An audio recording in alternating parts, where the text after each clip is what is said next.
Okay, I call to order our agenda meeting of June the 7th. Our regular meeting will have the invocation and pledge of allegiance from Vice Chairman Wayne Aycock. We will need a motion to approve the minutes of May 17th. Any adjustments to our agenda? Yes, sir, Mr. Chairman. We do have a resolution that Commissioner Williams has asked us to place on in honor of Juneteenth. And so I'll let Commissioner Williams. Yes, we won't have opportunity Juneteenth to actually our next meeting to discuss and talk about the proclamation of Juneteenth. So I'm asking the board if they'll approve the proclamation of Juneteenth. Have we got a copy of that? Kayla's working on it. Okay. Right.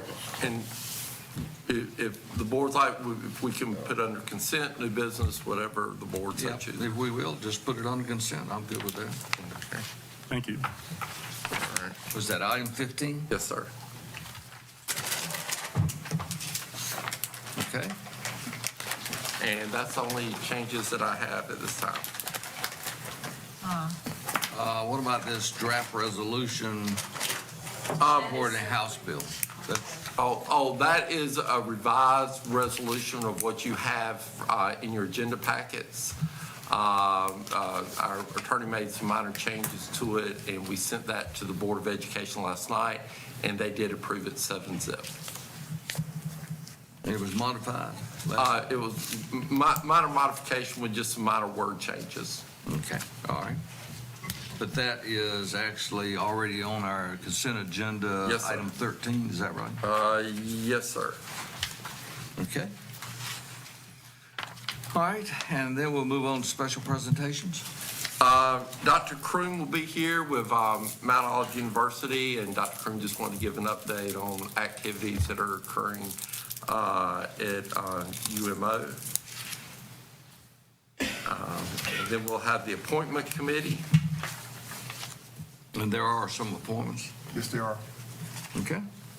And then at 9:15, we'll have a public hearing to receive public comments regarding the sale of county-owned industrial shell building located at 400 Challen Court in Goldsboro to the Hasakawa Custom Processing Services. Will consider the sale of the property for $2 million. Okay. And then at 9:30, we will receive public comments on the proposed budget for the Wayne County for fiscal year beginning July 1, 2022. And I do have a presentation, an updated slide presentation from the original manager's recommended budget. Okay, and then after your presentation, we'll hear from speakers. Yes, sir. Okay. And then under unfinished business, motion to approve recommendation for change to county payroll schedule, and that's on pages 12 and 14. Allison, did you want to? Yes, so we have done our survey, and it was out for 2 weeks to all part-time and full-time employees. If they did not have access to a computer, HR did make their offices available for people to come in and complete the survey. We had 559 respondents, and it was, let's see here. It was 62% in favor of biweekly payroll, with 38% being in favor of staying on monthly. So unless you all have any other concerns, what we would like to do is receive approval from you all to move forward with a plan to transition to biweekly, and what we would come back to you with the actual transition date. We do need a little bit of time to look at logistics and staffing and work with our departments on how this will turn around for us, and then we would come back to you all for an official transition date, if you're all okay with that. So how many employees do we have? We have roughly 1,000, give or take, with full-time and part-time. 1,000 total? Right. it's a little more than that, but I mean, that's rounding it So off. basically, we had half respond. We did. So the other half, we just.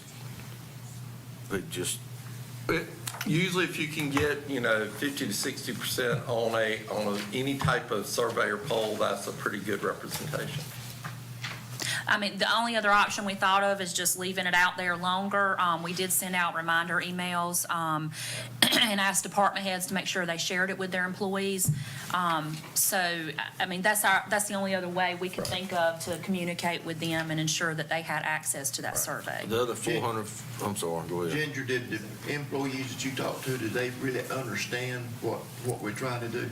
Yes, sir, they seem to. Yes, sir. So out of 440 left, do they have regular access to email? If they didn't, then we had basically an open lab available for them to be able to complete it. And But what I'm saying is how they found out about it had to come from their supervisor.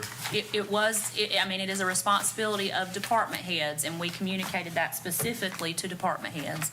So if an employee did not know about it, that would be on the supervisor. Okay, so I'm going to say this. If the supervisor wants it one way, I'm not gonna finish I would that. say I would probably disagree with that. But I think the supervisor, regardless of their personal opinion, would have forwarded out the information. Okay, I just want to make sure we don't Yeah. have, an uprising of If 440 a plus people. supervisor did not, and we find out about that, that'll be an issue we'll have with the That's supervisor. what I wanted you to hear. Okay. Because I've had Right. that question posed to me by some employees. Right. So thank you. All right, with that in mind, is there anyone that would like to make the motion to approve? So moved. Well, not at this time, whenever we get to it. All right. All right, and then consent agenda. Number one is application for present use value, and that is recommended by our tax administrator for approval. Okay. And number two, application for property tax exclusion. Again, that has been recommended for approval by our tax administrator. Okay.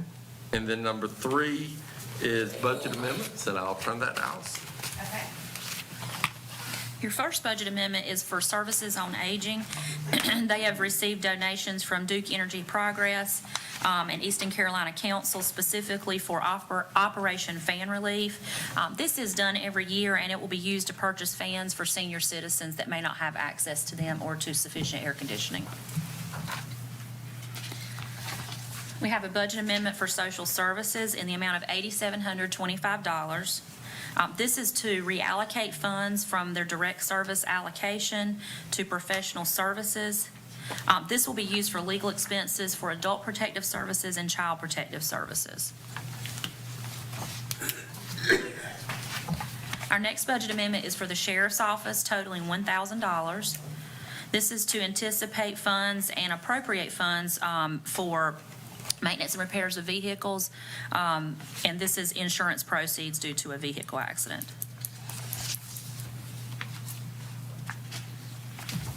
Okay, we have another budget amendment for our debt service, anticipated debt service. We are requesting to move $4,804,318 from the general fund balance to capital reserve fund balance. This will be used and set aside to pay on our future debt service payment that we anticipate securing in the spring of next year. And just to remind the board, this was the tax increase that we did last year in anticipation for the capital projects that we have. We wanted to make sure that those funds were set aside specifically for those capital projects and for the debt service that will be coming up, probably issued next year.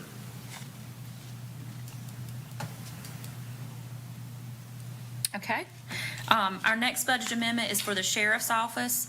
They have received $122.84 in controlled substance tax monies. We have a budget amendment for the workers' comp fund. We are requesting to anticipate general fund balance of $250,000 and $344,000 in workers' comp fund balance to move it to the workers' comp fund. As you all recall, this is a self-insured fund. We have had several claims that have been settled in the last, I would say, few months. And so these were outstanding claims that we'd had for a while that have been resolved. And so we are increasing our premium for next year for workers' comp so that we can build that fund balance back up. So this should resolve what we need for the rest of the fiscal year.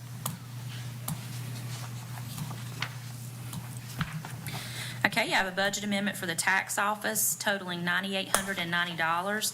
They are requesting to move this from professional services to postage. This should get them through the rest of the fiscal year. They have had an increase both in the cost of postage and in the volume of documents being mailed out.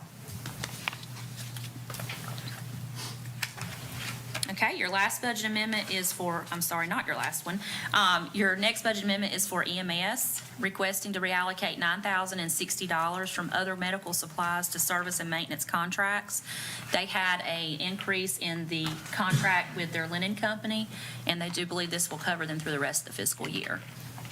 Linen company being, The company that services all their bedding and sheets for the stretchers. which we used to get it from the hospital for nothing, and they changed that, right? I Years ago. believe that's Hospital. correct. The hospital changed that, Right. yeah. I think we're the only one, 5 years. I understand that we might be one of the only ones in that system that's having to pay. May want to check on that. They working on that, trying to get that changed now.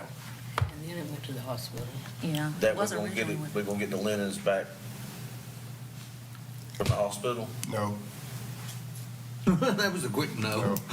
no. We closed down the laundry service quite some time ago. I understand that part, but the problem, what I'm getting at is we might want to check on, see if we're the only county that's having to pay for linen services for the EMS. I do know Dave is working on that. And by the way, they were making money with that laundry. Go ahead. Okay? Okay. This time, your last budget amendment for the sheriff's office, totaling $15,228. This is insurance proceeds for damages to a vehicle. It was deemed to be a total loss, so they are replacing that vehicle, which is why you see it being allocated to our capital outlay line item. That's all I have for you. Ooh, okay. And item 4? Motion to establish a Board of Adjustment public hearing on July 19th, 2022, on or after 9:30 a.m. in the Commissioners' meeting room on the fourth floor of the Courthouse Atrium here in this room. And I'll turn this over, the next 3 or 4 over to Barry. Good morning. Good morning. All right, yes, we are asking that you hold a public hearing.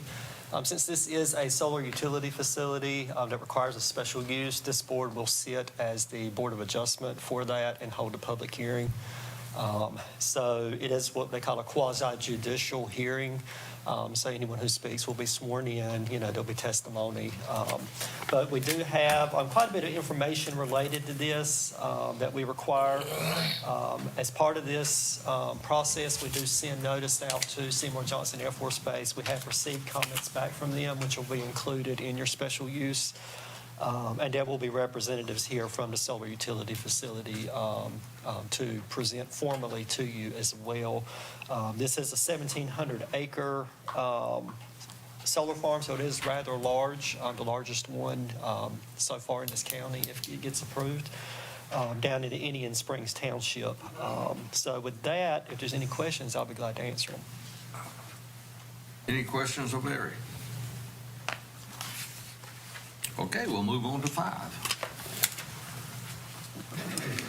All right, the next one I have, Lion Estates. This is a preliminary plat. It's a subdivision. Of course, preliminary plats are the first of the process, so there are no improvements in place. This is just their start to get permission to move forward with their detailed planning work. So again, as with all preliminaries, this will come back before you as a final plat once the construction is complete. This is out on New Hope Road, right before you get to LaGrange, to the Lenoir County line. as you're heading east. It is on the north and south side of New Hope Road, so New Hope Road does split this subdivision. There are a total of 187 proposed lots with this. Whose fire district is that in? New Hope's? This Grange? is New Hope. It is in New Hope's district? It is New Hope, yes, sir. But then this property, there's no floodplain that'll impact any of the lots. There's no zoning. The average lot size is 19,155 square feet. The minimum required is 15,000. Planning Board has reviewed this request and recommends approval. Does somebody blow that up? What, is that like a ravine, or is that like a green area on both sides where the drive's going across? Yeah, right where you, Just says open space. Yeah, no, they have some areas that were not suitable for septic, so they're designating those as open space. Okay, So they're gotcha. just setting some large areas aside for just to keep open as open space. Gotcha. And they will have a homeowners association that they'll designate that to for continued maintenance. What sanitary district is that in? Eastern Wayne. This is, that's right, Eastern Wayne. I need to ask, did the planning board have any concerns with these lots that are going to be backing right up to the railroad?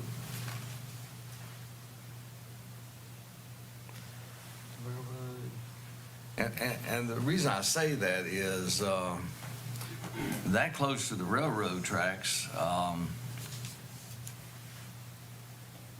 is there any disclosure that is going to be made to the individuals buying these lots that there's a railroad right behind them? Right. Yeah, and when the final plat comes in, when they record these lots, of course, that'll be noted on the plat itself when they purchase those. But we do send this to North Carolina Railroad. We didn't receive any comments back, but we'll send it out to them again when the final plat comes through as well. For I'm them to not that receive concerned comment. about the railroad. I'm concerned about the people that be Right. buying and living there with a train that goes through there at 5 o'clock in the morning. Right, right. I mean, Yeah. I think that there ought to be something there noted on those individual buying those lots. Right, and we can, it'll be noted on the final plat that there's a railroad back there. It'll be designated, it'll actually be noted on that plat, that survey, so when they buy those lots, it'll be actually on there. But we can make sure that it's in large enough print that it's noticeable. Yeah, most people are not going to go and look at the plats, is what I'm Right. trying to say. Right. I mean, they need to be noted at the time of purchase Right, that there is a railroad there. right. To be sure, they can see the railroad track. Yeah, and, you know, in terms of. Well, that may be some, yeah. there might be a Is there- tree line Is there there. any restrictions that, the railroad's got more power than the federal government. Is any restrictions that the railroad would have with lots joined butting up against them? Not necessarily. They've got their right of way per se. I mean, it's, Right. And we do require buffering too. I mean, you know, but Okay. if it's already cleared and, you know, you put in a buffer of trees, of course, that's not really going to do a whole lot. But we do require, 25-foot setback. Yeah. That's all. yeah. And that's our minimum setback as well. I understand. I'm just, again, 25 feet, when that train goes through at 5 o'clock in the morning and blows that whistle, I'm telling you. I just want to make sure that just we have proper disclosure. it's like Okay. rock blocks that way. Also, Barry, on that, right there where he's talking about, that street that goes down that stubs out, that does not have a cul-de-sac. Right. The land adjacent to it, is it suitable for septic? Oh, the land back there. Part of that land is suitable for septic, so there's the potential that it could expand at some point in the future. Okay. But they are doing temporary turnarounds. So they're gonna do it a would be- temporary, okay. Yes, sir, they do show that. It's hard to see at this scale, but they are going to do some temporary turnaround there. Okay. Any other questions? I do have one question, Yes, sir. not on this one. On homeowner, or HOA requirements, why would they make a homeowner that you couldn't put a fence in, you need closer than 4 foot from the property line? So basically, you're gonna have an 8-foot area. Is there a reason for that? Is there, like, I think it's, what's the one on Bartley Road? Oh, Stone, Stone Bridge. I think that's it. I was out there yesterday and the lady told me that and I had never heard of that. Yeah, the county doesn't have a requirement related to that, so it would just be individual restricted covenants. Okay, so that's In a subdivision, so okay. that's, it. Basically, when the developer, before he sells lots, he'll come up with a list of restrictions that everybody has to abide by, and that's where those get put in. So sometimes you do see that, where their setbacks and their requirements are gonna be more strict than the county. We can only enforce what our ordinance says. So if they don't comply with their ordinance, that's on the HOA, not the county. Don't come That's back on the right. county, correct? That's right. Okay. Yep.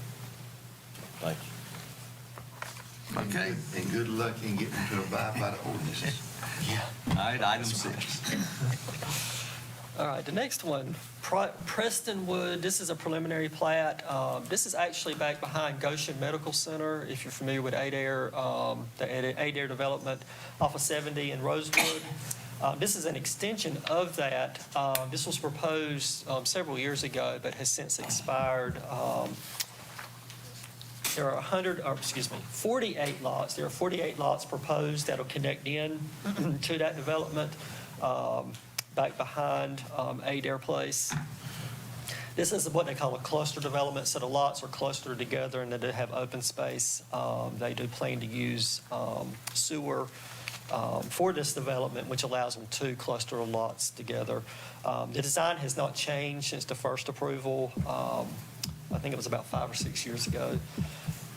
For this, this is in the RA20 zoning district. There is no floodplain, and the planning board did recommend approval for this development.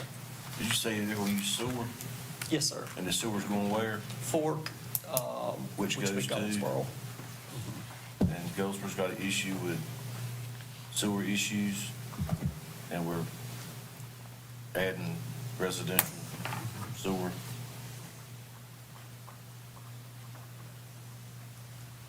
Okay. Any questions? I'm one like this, that does, I know the sewer's going to Fort, then it goes to Goldsboro. Does the city know that this is going on? The Fork, they have been in conversations with Fork.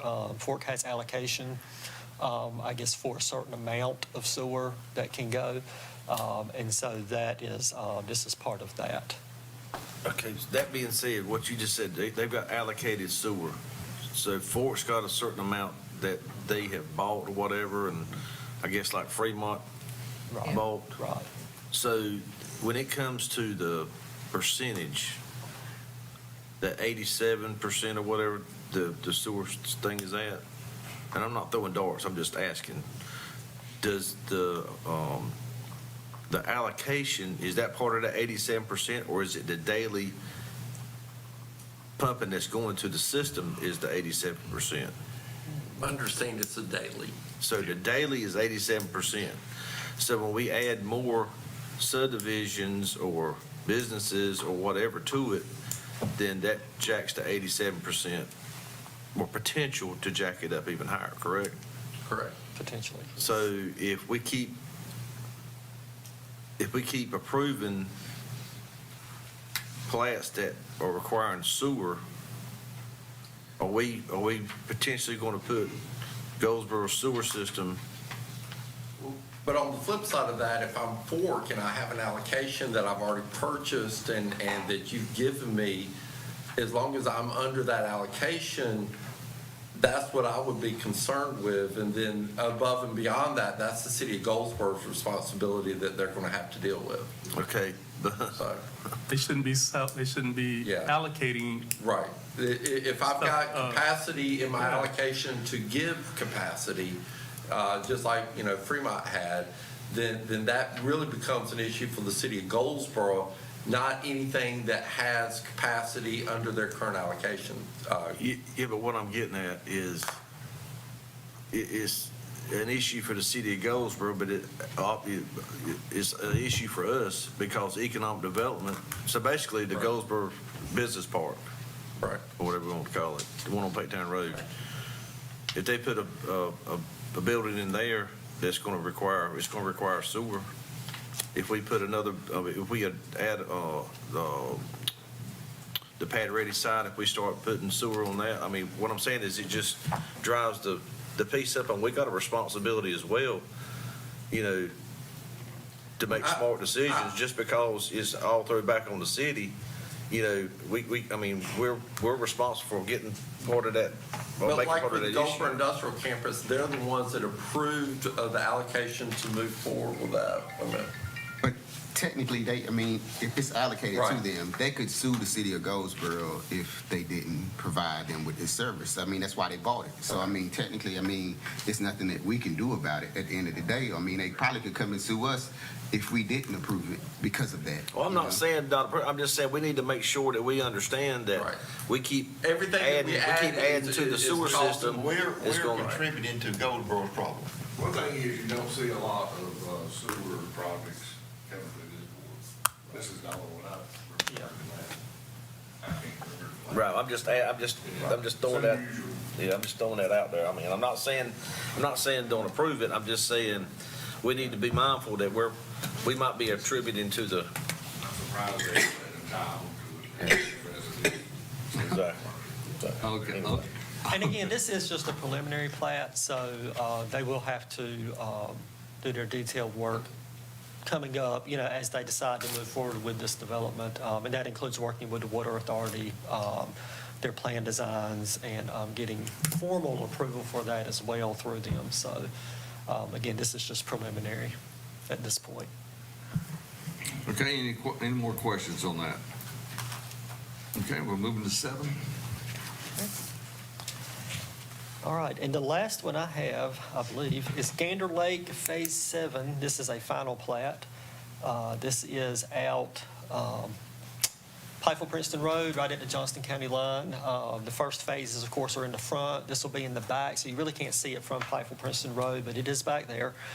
There are 83 lots that they are putting in on 49 acres. This pretty much will finish out Gander Lake. There's one small phase that they'll go come in the future to do a road connection in the back where they might have a few lots. But this is the last, what I would call major addition to Gander Lake. All the improvements are in, so since this is a final plat, they have constructed the roads, the utilities are in, fire hydrants are in. We do have a built to standards letter from DOT that states that the roads meet their minimum construction standards. Planning Board has reviewed this proposal and recommends approval. Me and other Commissioner Aycock rode through there the weekend. That's a small town in there almost. Yeah, it is. And a lot of these houses on the back side are a whole lot larger than the ones that's on the front. Okay, any questions? Thank you so All right, much. thank you. all right, thanks, Barry. Next, number 8, motion to approve work authorization number 3 for the design and bidding for the Wayne Executive Jetport Stormwater Improvement Project. And again, this is for the project that we approved to use ARP funds for the stormwater issues that we're having at the Jetport. And this is for the design and bid part of that with all our engineering firm. WKD. Thank you. Just had a brain fart. So, but that's number 8. Number 9 is motion to appoint Commissioner Aycock to Barbara Aycock to represent the Board of Commissioners at County Assembly Day. And Commissioner, are you planning to? I've had something come up, I can't Right. get there. So if there's anybody else that would like to attend County Assembly Day, it really is just an opportunity to meet with legislators and talk about issues and really connect with other counties as well. So if Is there anybody's interested. anyone else? What's the dates on that? That is just Tuesday, next Tuesday, the 14th. I can't go. Anyone else? I'll go. Okay. So we're changing that to appoint commissioner.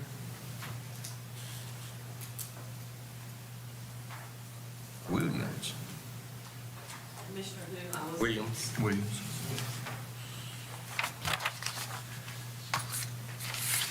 And then number 10, motion to adopt resolution 2022-17, a resolution allowing Hale Artificier to provide a fireworks display for the town of Pikeville, pending approval by the Wayne County Inspections Department. And again, this is just following our process for approving fireworks to be discharged within the county. Okay. Then number 11, motion to adopt resolution 2022-18, a resolution of the County of Wayne declaring its official intent to reimburse expenditures under United States Department of Treasury regulations. And I'll have Allison. Yes, so as you know, we have done these before in anticipation of borrowing the funds. And we've done one for each specific project. This one will be used for the Wayne Community College amount that we are allocating as part of our debt proceeds. They do have invoices that are starting to come in, and we want to make sure that we can reimburse those from our debt proceeds when we do secure the financing. And again, this was part of the $58 million that we were planning to borrow that was in last year's budget. Yes. So as we're advancing our dollars, once we do borrow the money, we'll reimburse ourselves? Yes, sir. Okay. Number 12, motion to allow Mosley Architects proceed with a full design schematic for the DSS Health Department building as recommended by the Facilities Committee. Chairman, did you want to say anything? Nothing other than the fact that Ryan and the team has worked real hard and got our design. At this point, we're ready to go to full design. And so we need the authorization of the board to go ahead and proceed. Did we look at that? Do what? Did we look at that? Yeah. We met on that? I didn't know we'd done that. Yeah. We did it at our last meeting. Well, I thought I saw something. And we gave him authorization to make some final adjustments, which he's done. And we've got the square footage to 80,000 and some change. Yeah, 80,800. We had to move the building back. Yeah. It's about The 81,000. key word there is reductions. Yes. But again, that allows to go ahead and start design and construction drawings, and so we can go ahead and get it ready for bid. Okay. What did, well, I'll ask that later. Go ahead. All right. Then number 13, motion to adopt resolution 2022-19, a joint resolution between the Wayne County Board of Commissioners and the Wayne County Board of Education in support of House Bill 983, certain schools needs funds. And again, this is a joint resolution with the school board looking at Brockton Middle, Dillard, and also Goldsboro High School for specific funds to be allocated from the state for improvements to those schools. And this was approved by the Board of Education 7-0 last night. Okay, any questions? Oh, I'm sorry. Go ahead. Did you say the money is coming from the state? Yes, ma'am. Okay. Do we know the amount? 25 million. 25 million, yes. Okay, any other questions? So this is a resolution to adopt. To support. Support, Okay. right. As I say, that this is something that both the school board and the Board of Commissioners is fully supportive So of. the money's not there yet. But it's not there, right? We're just making sure they know if we Make sure can we get make it, that- we Say want it. that loud and clear. The money is not here The yet. money's not there. If we can get it, we want it. Right, exactly. And once the money is here, it will be earmarked for these particular schools. Yes, sir. Any checks and balances in place to make sure that happens. This resolution, and I think also the bill is specific to Dillard, Goldsboro High, and also Brockton. Okay. Thank you, sir. Quick question. When we have someone do the schematic design, is that placed out for bid also, or it's just automatically, most of the time, mostly, that does that? Well, they have the contract for the full DSS and health. So I'm saying when the contract was given to them, was that we placed out did for bid it out. Okay. Yes, sir. Yes, sir, we did. A whole RFQ process. Okay. Yes, sir. And then motion to approve canceling the July 5th meeting, since that'll be the first meeting that I will not be here. It's a morning period, so. A morning period. I can understand that, so I fully get that, and, I had never looked at it like that. I did. It could be a joyous occasion for us. You could be having a party, you could be having a party one way or the other, so, but a motion to cancel that, July 5th meeting. And then number 15th, is a resolution for Juneteenth, Proclamation National Freedom Day, that Commissioner Williams, has recommended. And we're getting that drawn up as we Right. speak. You already have You should have it. I didn't get it. But she didn't pass it up yet. Oh, Did you get it? We passed it down. You all get it. I got it. How many you got there? I probably got the rest of it. You kind of stopped. Excuse me. Oh, okay. I said, excuse me, because I said I didn't get it. It's Okay, there. good enough. All right. and then. I was just picking on you, Commissioner. Thank you.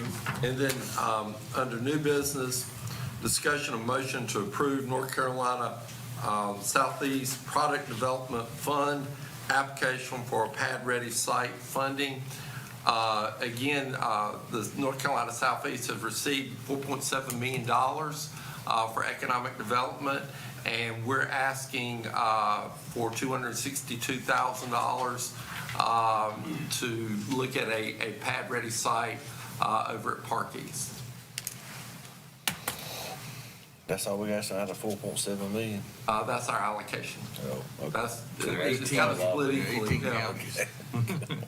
If somebody else doesn't take the funds, I guess We'll take we them. could go back and ask. Yeah. But again, they kind of spread it out equally among the 18 counties. I understand. And we'll need a motion on that. Commissioner Aycock, would you like to make that motion, Barbara? Yes, I would. Thank you. And then we have public comments, county manager's report, board of commissioners committee report, closed session. Then we will need to recess this meeting as we have our quarterly meeting with the municipalities at the Maxwell Center scheduled for noon. And then we can adjourn from the Maxwell Center.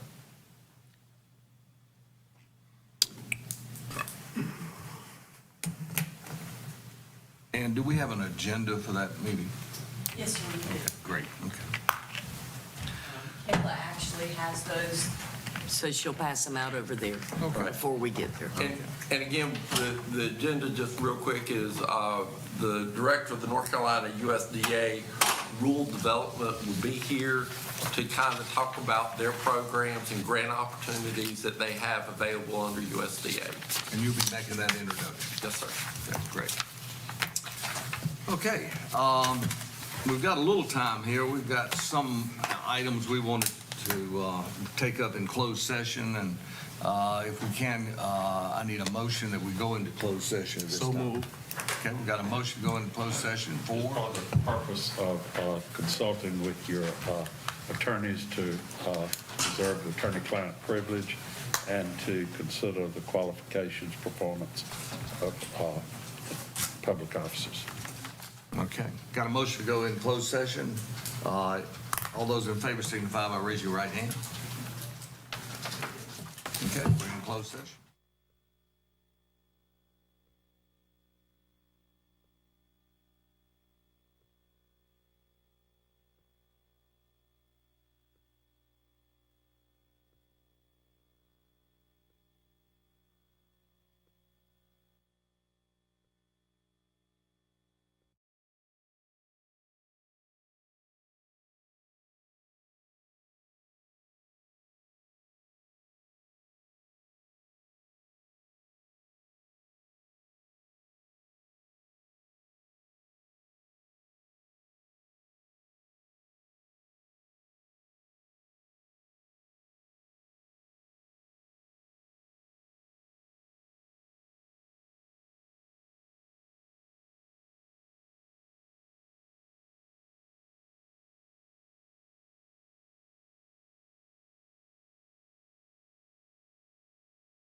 Call to order our June 7th Wayne County Board of Commissioners meeting. Our invocation and pledge of allegiance today is by Vice Chairman Wayne Aycock. Let's bow our heads, please. Dear Heavenly Father, thank you for today. Thank you for your many blessings.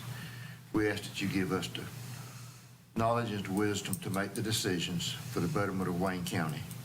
We ask that you be with our state leaders and our national leaders to conduct ourselves professionally and make the right decisions for the citizens of this great country of ours. We ask that you be with our men and women in uniform. We ask that you be with our first responders.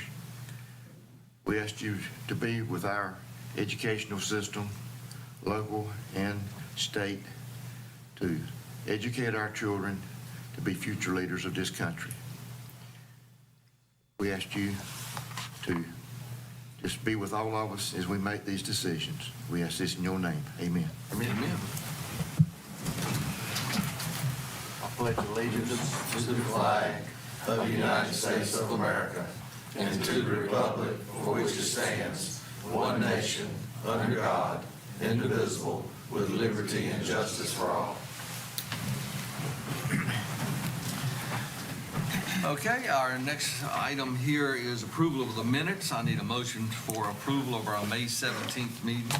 So moved. Okay, we've got a motion on the floor. Any discussion on the motion? Being none, all those in favor signify by raising your right hand. Adjustments of the agenda. Thank you, Mr. Chairman. Do want to add a proclamation as number 15 under consent, Juneteenth National Freedom Day, as recommended by Commissioner Williams. Okay. Oh, and also, we would change, number 9 as well. Motion to appoint Commissioner Aycock, change that to Commissioner Williams to represent the board at the County Assembly Day. Thank you. Okay. All right, so I need a motion for approval of the agenda. So moved. All right, a motion. Any discussion? All those in favor signify by raising your right hand. Special presentations. We do have Dr. Ed Kroom here today. Dr. Kroom is the president of Mount Olive University of Mount Olive. Excuse me. I apologize about that. But Ed's been here about a year now, and has feeling like 30, but has just done a fabulous job and has really been a true partner with the county, and we do appreciate the work that the university does and your support of the county as well. So we appreciate you being here. Thank you. He's And again, homegrown. He's a homegrown person, so. Do what now? You're homegrown, so. Well, you know, that's That's a plus. always makes you feel better anyway. But it is a pleasure to be here, and again, I'll be very, very brief. And I said this last time, every time I stand before the commissioners, I feel like I need to be asking for about $60 million. So let's just start with that since he's leaving. That's right, yeah, that's right. No, but it is a privilege to be here, and I do stand before you in a whole nother light. You know, last time I was here, I think I started at the university in an interim position to try to navigate this whole COVID thing, and my wife says I failed retirement because I agreed to stay on in a full-time capacity, and that's still a conversation that we have at the house from time to time. But it has been a delight, and she and I view it as a mission because it is a part of our church. The last time I was here, I told you about a couple of things that were going on that we were hoping that we would get. So my goal is to come back every few months, 6 months or so, and just make sure you don't forget that we're sitting down there and that we're a vital part of this county. And last time I shared with you that we were putting in a SIM lab. It's about $1 million SIM lab for nursing. Again, I would encourage you to go down and view that thing. And I think I shared with you, we have mannequins down there that if you can do it, they can do it. They give birth, they bleed, they talk to you, they sweat. I tell people we got dummies down there a whole lot smarter than I am. But it's a fascinating lab. And we have been approved for the pre-licensure and nursing program, which is a huge step for us. Look for more information on nursing. We have, I think, of course, ag is close to my heart. I started in my professional career as a vocational agriculture teacher after Dad. And, our ag program at University of Mount Olive continues to grow. And I think we are being recognized by the state. Last time I told you, we were hoping to get about close to $2 million for our ag program. We have 2 farms at university. One is dedicated to crop science and those type of things. The new farm on Shady Grove Road, I think that's it, is going to be dedicated to animal science. And we've received almost $2 million from the state legislature to put up an animal science facility, and we think that's going to be real big for us down there. We're getting a lot of attention from around the state and other states, and also a lot of good things. We just finished, and don't ask me any questions about this one, because I promise you I do not know the answer to it, but our aviation program, we started a flight school down a few years ago. We've just got clearance to receive our 141 status. That's what I know nothing about, other than it will allow us to really, it's for flying complex aircraft and big time stuff, and so we're excited about what that might do for us down that way. We're looking at growing our public health services, but right now we're just sort of on hold. I will tell you, we have challenges. We sold the new freshman class coming in. We sold tuition and room and board rates, and we've just been notified that our food is going to be up 9%. That's a pretty big hit, and there's going to also be additional surcharges on fuel. So as good as things are on one side, we have our challenges. Well, I am pleased to tell you, there's 37 private universities in the state of North Carolina. We rank at the very bottom in what it costs to go there, which is good. And a lot of those at the top are really struggling. We talk to those folks quite often, but I am pray for us, because our trad tuition is the highest it's been in several years, if all those folks show up. And then we got to make sure they stay in good academic standing and stay with us. That's trad students, and our online numbers are really up as well. So a lot of great news going on at the University of Mount Olive, and I just want you to know that we're down there, and we feel like we're a vital part of this county, and look forward to great things happening. One thing that I'm very proud of, and a little bit out of context from my public school days, but we have completely revised our religious program down there, and we have a department now of worship and ministry.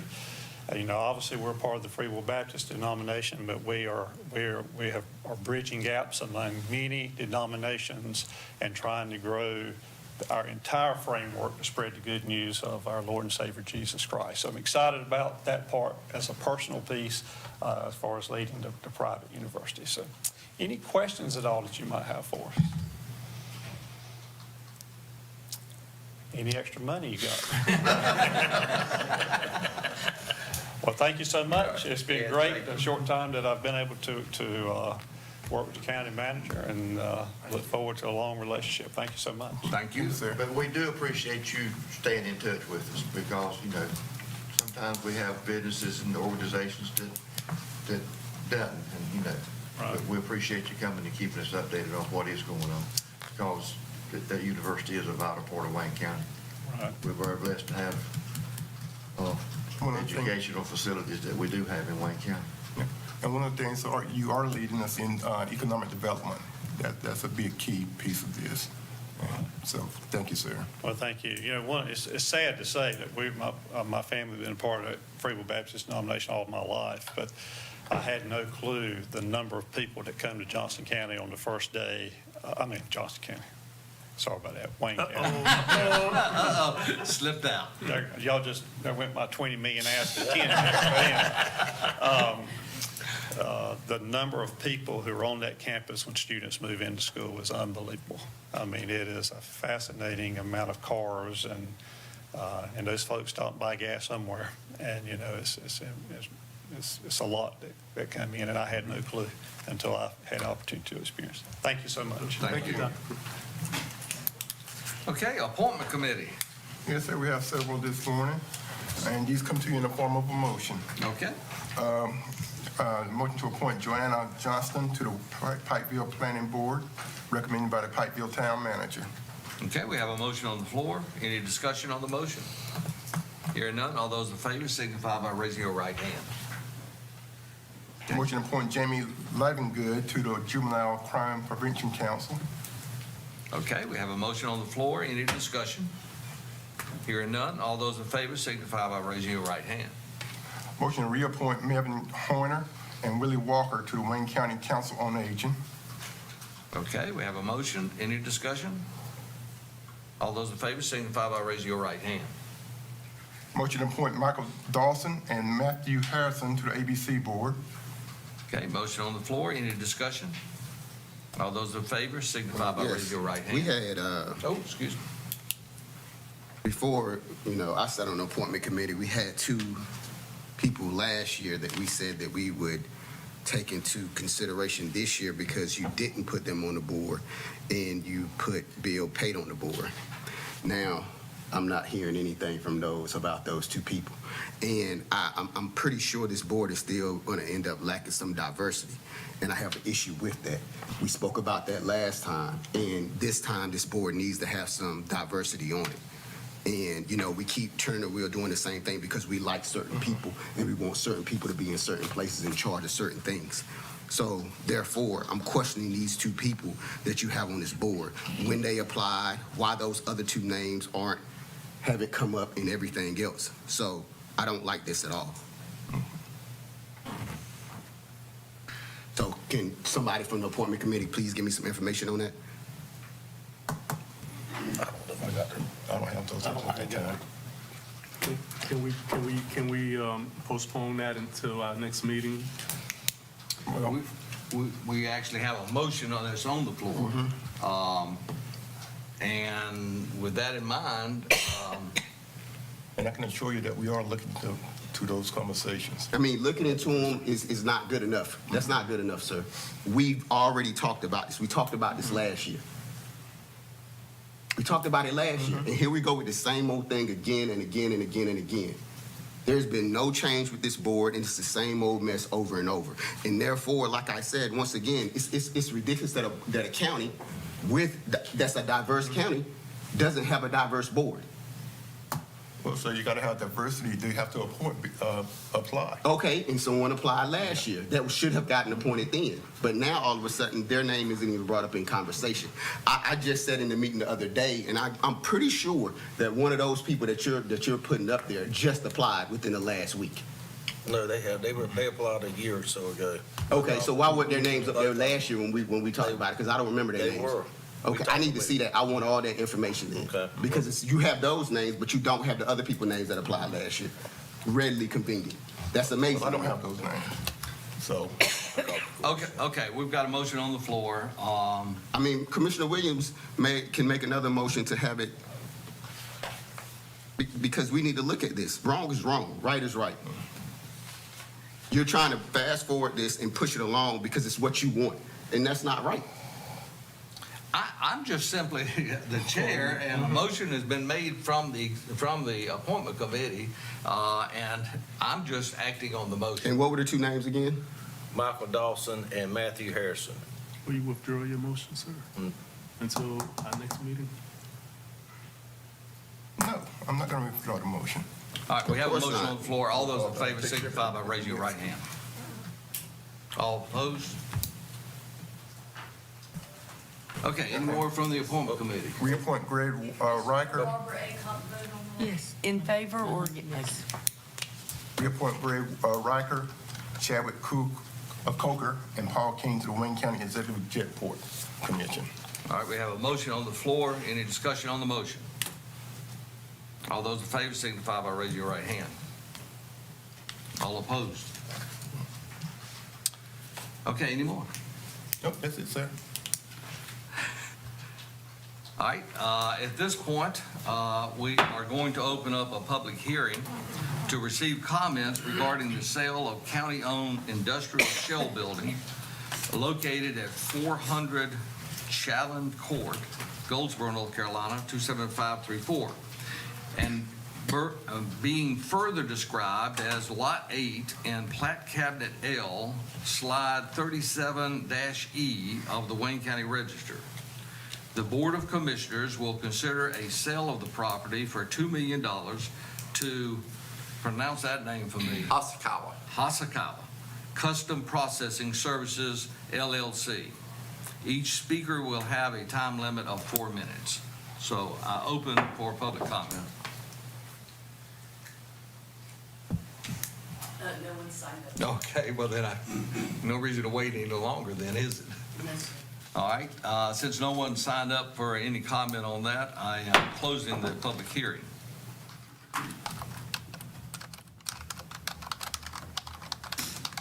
Motion to approve. Do you need a motion? To approve the sale. So move. Okay, we have a motion on the floor to complete the sale. Any discussion on the motion? Hearing none, all those in favor of the motion signify by raising your right hand. All opposed? And, Mr. Chair, just want to let you know, once the sale is completed, that will free up those funds to begin looking at an additional shell building for the county. So that'll be a project that will be coming up as well, because that's one thing that we are lacking in the county is product for new industry. So you'll be able to take those proceeds and reinvest those back into another shell building, hopefully on this pad-ready site that we're going to hopefully approve later on in the budget or the agenda. Okay, our 9:30 public hearing, 9:30 is not here, so I'm going to move on to unfinished business. We need a motion to approve the recommendation for changes for county payroll schedule. Mr. Honeycutt. And I appreciate that.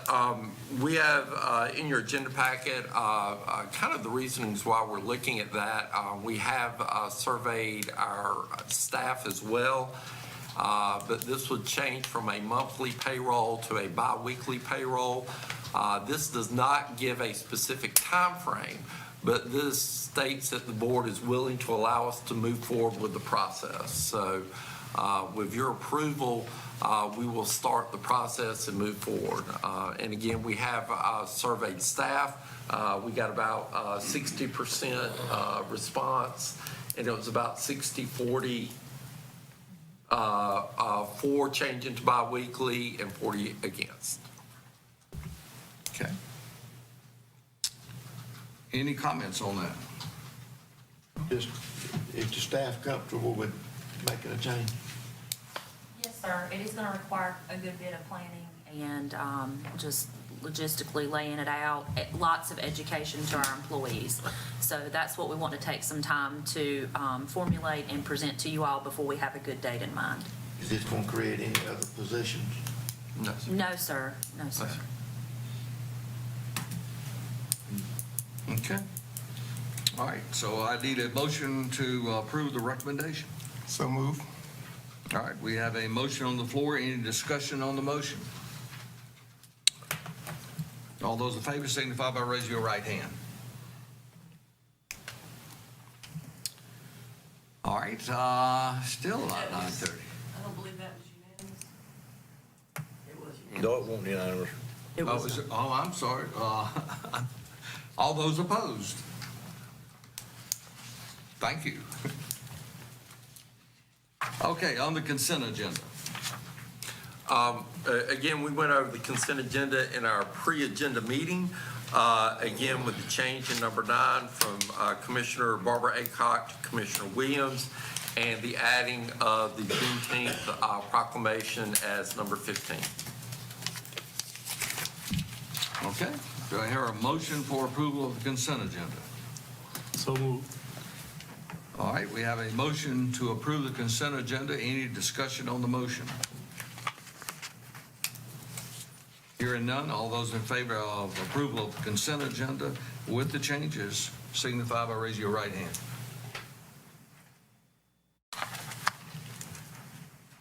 Okay. We still got Still 4 got a few minutes and 30 seconds. Okay, we're moving on to new business. All right, under new business, discussion of and motion to approve the North Carolina Southeast Product Development Fund application for a pad-ready site funding. And again, as we talked about in the pre-agenda, is the North Carolina Southeast recently received $5 million for its 18 counties to look at some product development for each county. The Wayne County portion of that is $284,000.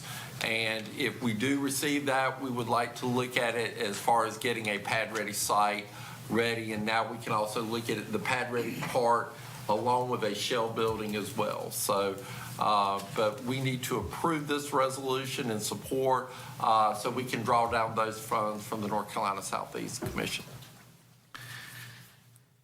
So moved. Okay, we have a motion on the floor. You're not wrong. I thought Barbara was going to read the Oh, I'm sorry. That's okay. I'm sorry. I apologize. No problem. Yeah, I'll switch with her. And in discussion on that, we currently have a pad-ready site that has already been developed. Right. So this will be an additional. Yes, sir. Is that correct? Yes, sir. There is a pad-ready site being almost complete at Park East that's been done by WCDA. Yeah. And so this will be through the county, so this will be a county project. Okay. And as I drove by there the other day, it seems as if we've got soybeans that are planted on that site. Is that correct? Would you all check into that? I believe so. It's planted on. All right, so we have a motion on the floor to approve. Any further discussion on that? Okay, all those in favor of the motion signify by raising your right hand. The agenda. Yeah. All right, we got that vote? Yes, sir. Okay. God, I mean, we're moving right along here today, aren't we?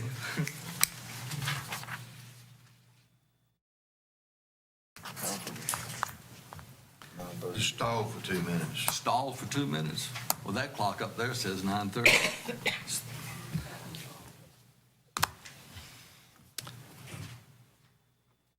And I apologize, Miss Barbara. I thought they were waiting for somebody. As long as it gets voted. I have no problem. Did we, how many people did we have sign up for public comment? 0. 0? So we ain't got that Really? either. Yes, sir. No. But we can acknowledge Mr. Ray Trail if you want. While we're Just wanted to bring some teams out here to observe, and, Well, that's great. If you will, come Come to the podium. Do you mind if he Speak to does that us. for just a minute? Is that okay, Craig? yes. That way they can hear you, because they can't. Good deal. Good morning, everybody. Good morning. All right, pleasure to be here. Here on behalf of the Boys and Girls Club of Wayne County. Wanted to bring some teenagers here to observe y'all. Y'all know the County Commissioners Summit is coming up in August, so we plan on attending and trying to get some, I think they only allowing us like two teens per county, so waiting on permission to, grant about 3 more bodies to go along with us or whatever. So just here, letting them soak it in, and we are scheduled to be here on the 21st to see y'all again, and most likely they'll speak that time when they come up. So just here, shaking the dust off. Great. Can you introduce the kids that are with you? Yes, that'd be great. Y'all want to come up and introduce yourself? Come on here. We got time. See, this is what we got to get at. This is the dust we got to shake off. Don't be bashful. We We got don't Matthew bite. Burton, we got Christopher McKinney, we got Deanna Middleton, and we got Maya. So we here representing Boys and Girls Club, Wayne County, Goldsboro unit as well. So Well, I great. appreciate y'all for having us, and we'll see y'all on the 21st again. Well, All right. thank you, sir. And thank you for what you're doing, and Yes. thank y'all for being here. Yeah. I mean, y'all are our future. I mean, really, and get involved, Yeah. So I know the youth summit been shut down for about 1 or 2 years now. So last time we was here, we got the teenagers. I think that group mostly all them went D1 colleges, and I got feedback from a couple of them, and so hopefully we'll get that group picture with y'all next go around when we come back again or whatever. Sounds good. Thank you so much. Appreciate it. And basically, if you've forgotten, at the North Carolina Association of County Commissioners Annual Conference, they have a teen summit as well. And so they invite teams from each county, and they go through a lot of different training, a lot of different team building. But again, it's an opportunity as well. I think the last morning there's a breakfast with the County Board of Commissioners. So hopefully these are the kids that will be there, and we can eat some bacon and eggs with. So. Oh, yeah. And I believe they actually act on that second day, they act as county commissioners too, so. Okay, well, y'all better bring y'all leadership skills because I didn't see one person come up, and I'm sure we got some good leaders there. So, but you gotta act like a leader. You can't be a follower. All right? We really appreciate y'all coming today. Well, thanks so much for being here. Okay, I think at this point we can move to our public hearing. So I am opening a public hearing to receive public comments on the proposed budget for Wayne County for the fiscal year beginning July 1 of '22. Each speaker will have a time limit of 4 minutes. Mr. Honeycutt. Thank you, Mr. Chair. 4 minutes. I'll let 4 minutes. All right. See, view. There we go. Wanted to kind of give you an update of where we're at, and number one, I want to thank our budget team of Allison and Chip and Janice and Ryan and Noel and Ann and who am I missing? Ginger. There's been a lot of work that's been put into this budget. But if you remember when I made the budget presentation 3 weeks ago, we were asking for a 2.5 cent a 3 cent increase. And most of that at the time was going to just personnel cost. But what we did is, I appreciate the work that the Board of Commissioners did, but also staff did as well, going back and re-looking at some of our numbers. One of the things that we made a priority in this year's budget was our employees, and making sure that we got to a medium level with respect to our salaries. The big issue we've been faced with is the competition from our surrounding counties. Our surrounding counties have really taken the lead as far as trying to get their employees up. Those are who we are competing with. We want to make sure that we keep the best and brightest here in Wayne County. So that's why we really made the focus of this budget our employees.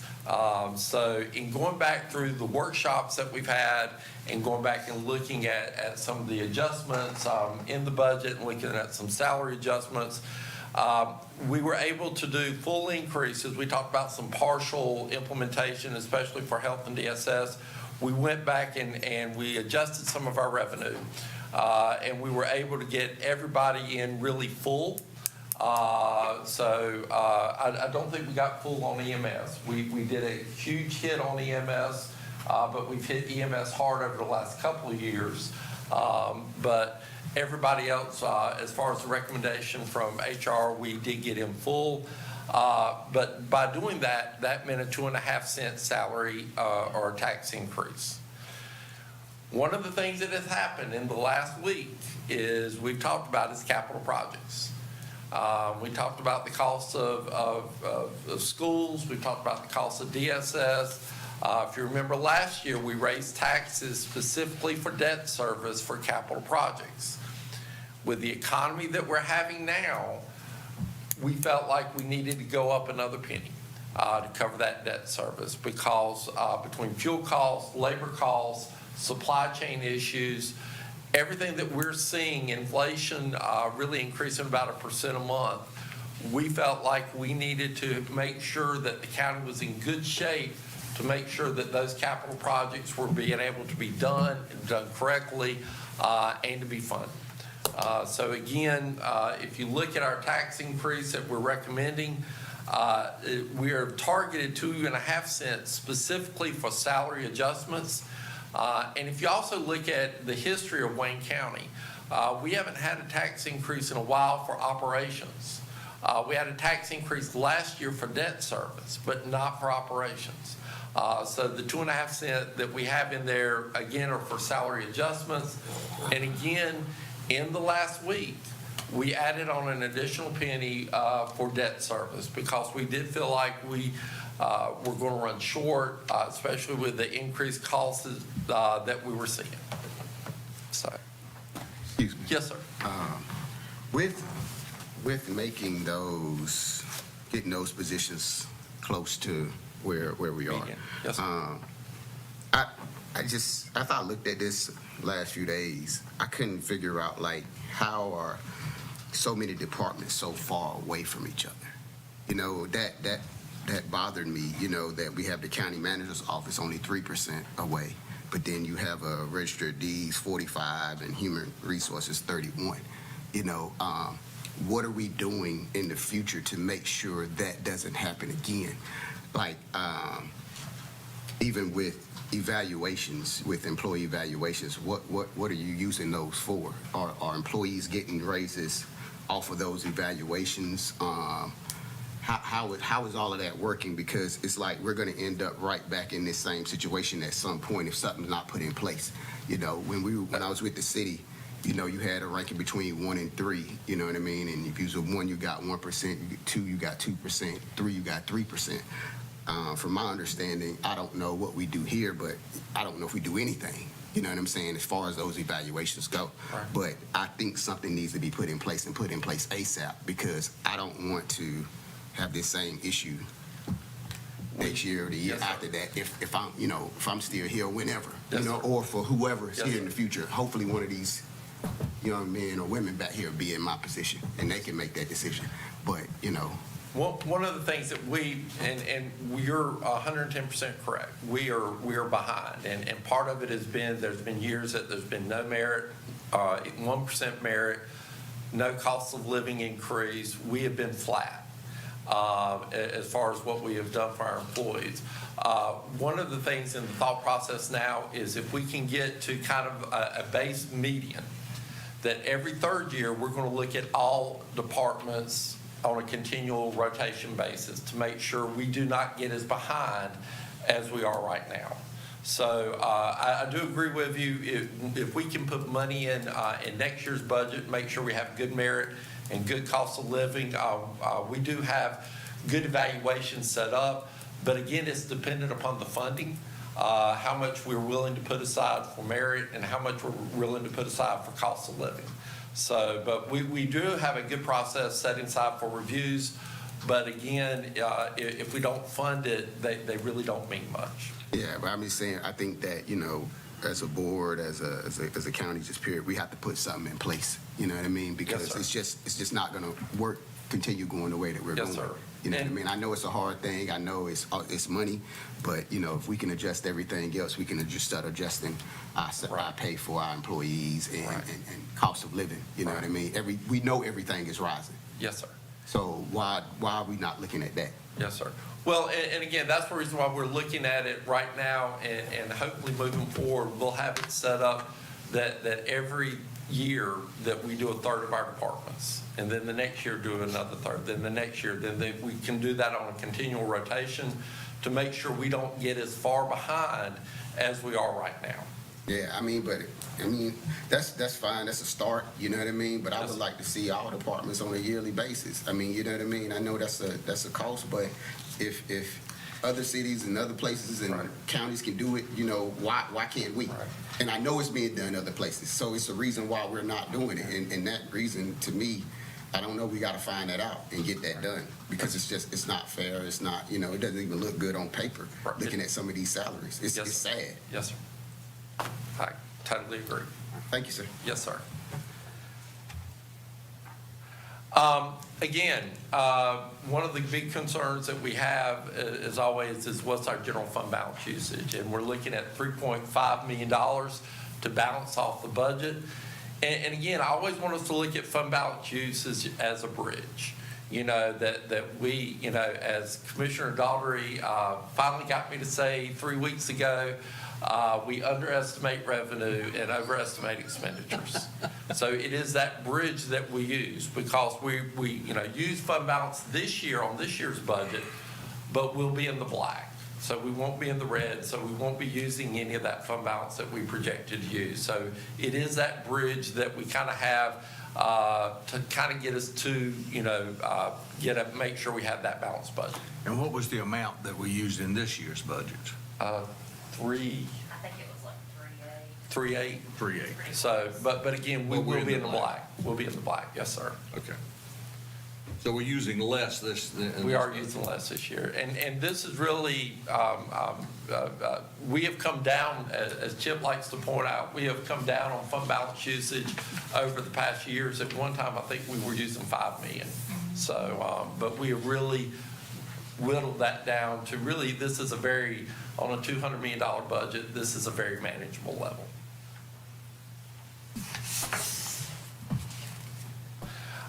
Again, one of the things that we are doing, we're putting a lot of money into capital.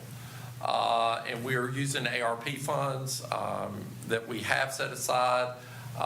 These are the projects that we've identified that are allowable. But again, this is not part of the 10 million for revenue replacement. This is part of the $14 million that we have for ARP projects. So we went ahead and again, the board approved of the ambulances, so those are in process. But there's really some necessary equipment that we have needed in the county, and this is a really good opportunity for us to get the capital equipment for our employees.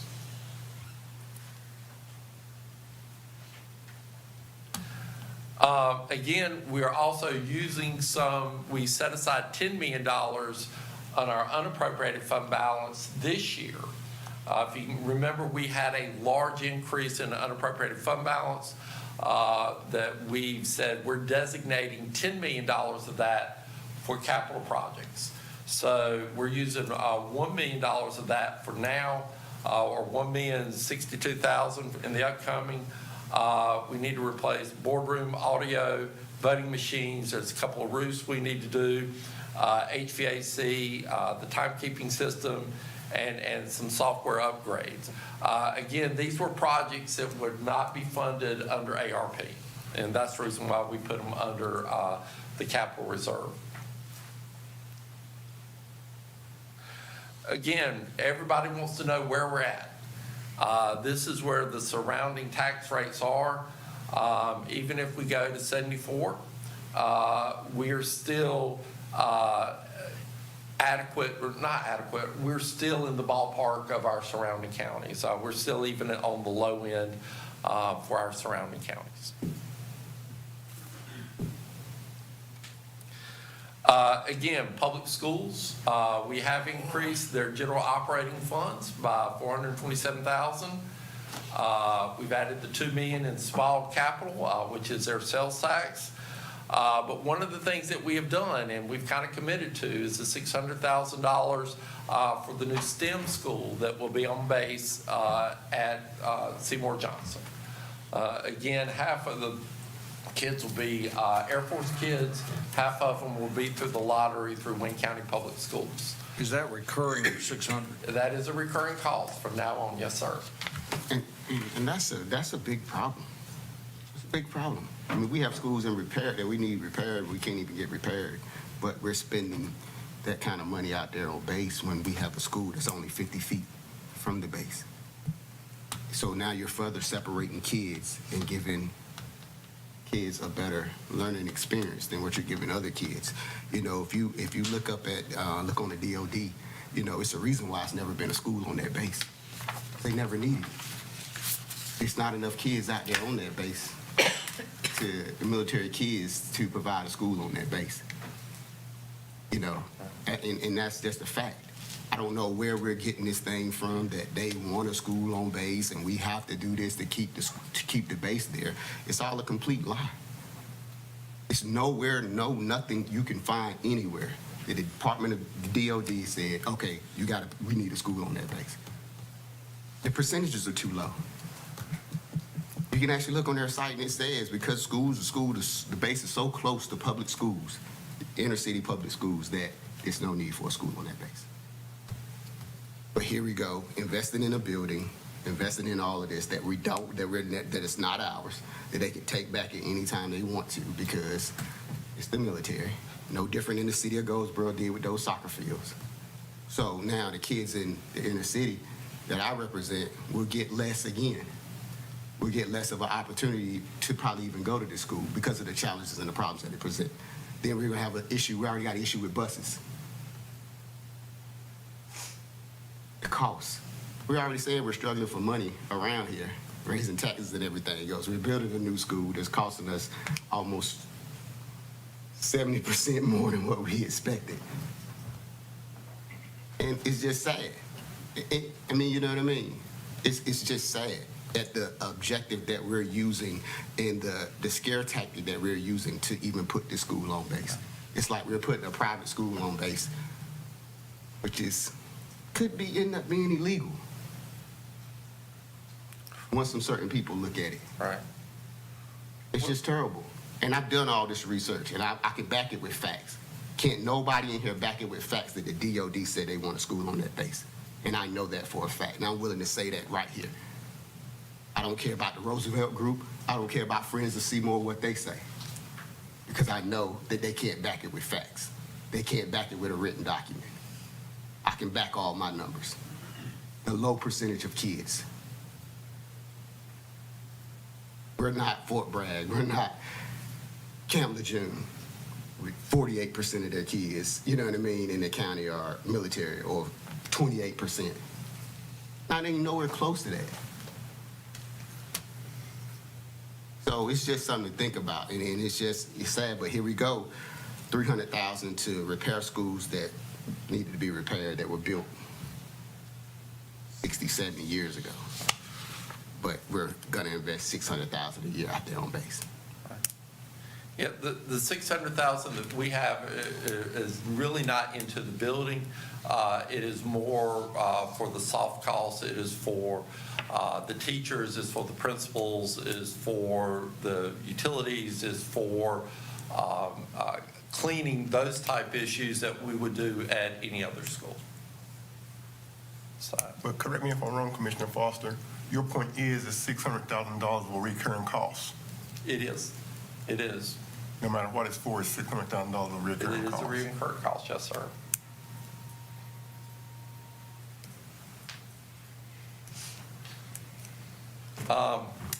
And then we do have the public school funding, North Carolina Education Lottery Funds.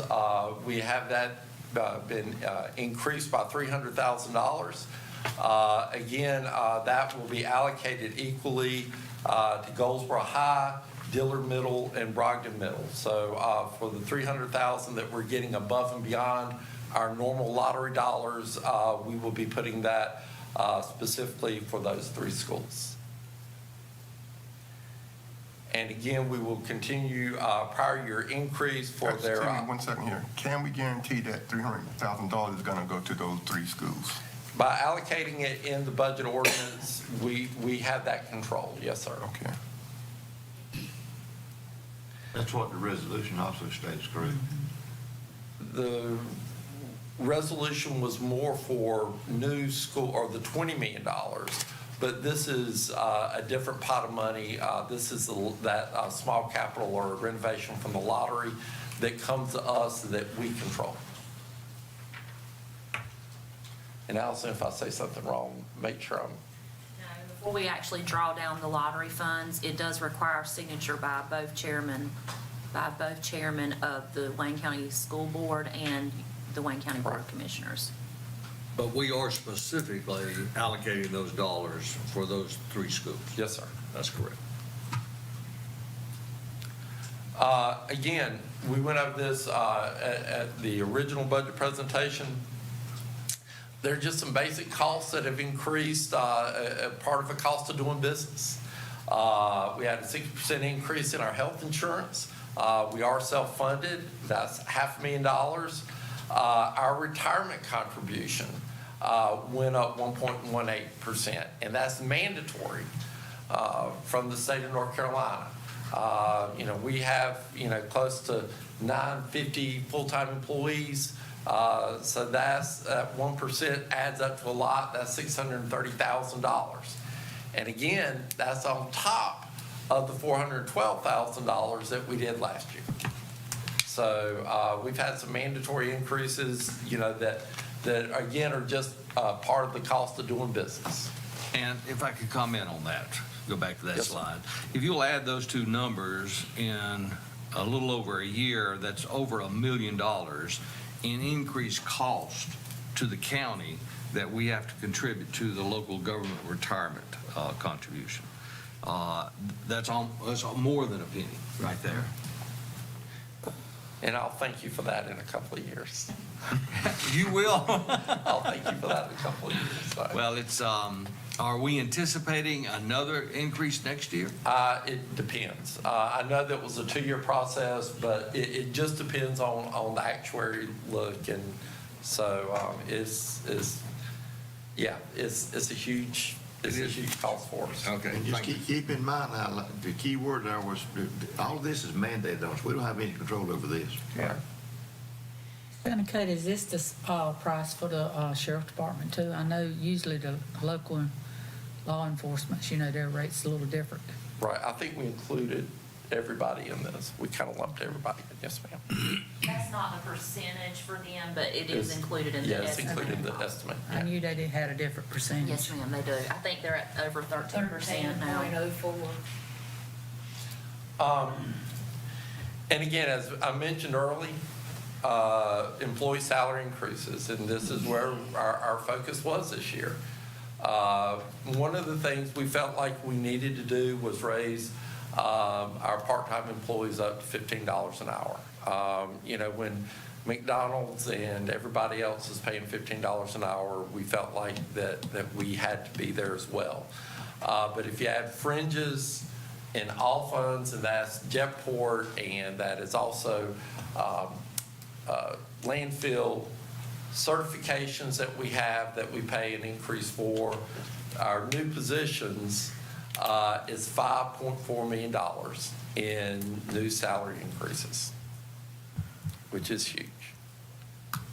But again, hopefully, and going back to Commissioner Foster's statement, we're going to be able to get to a point where the increases will not be as large on an annual basis, that we'll be able to keep up with it and keep up with the change in the market and the change in workers' compensation.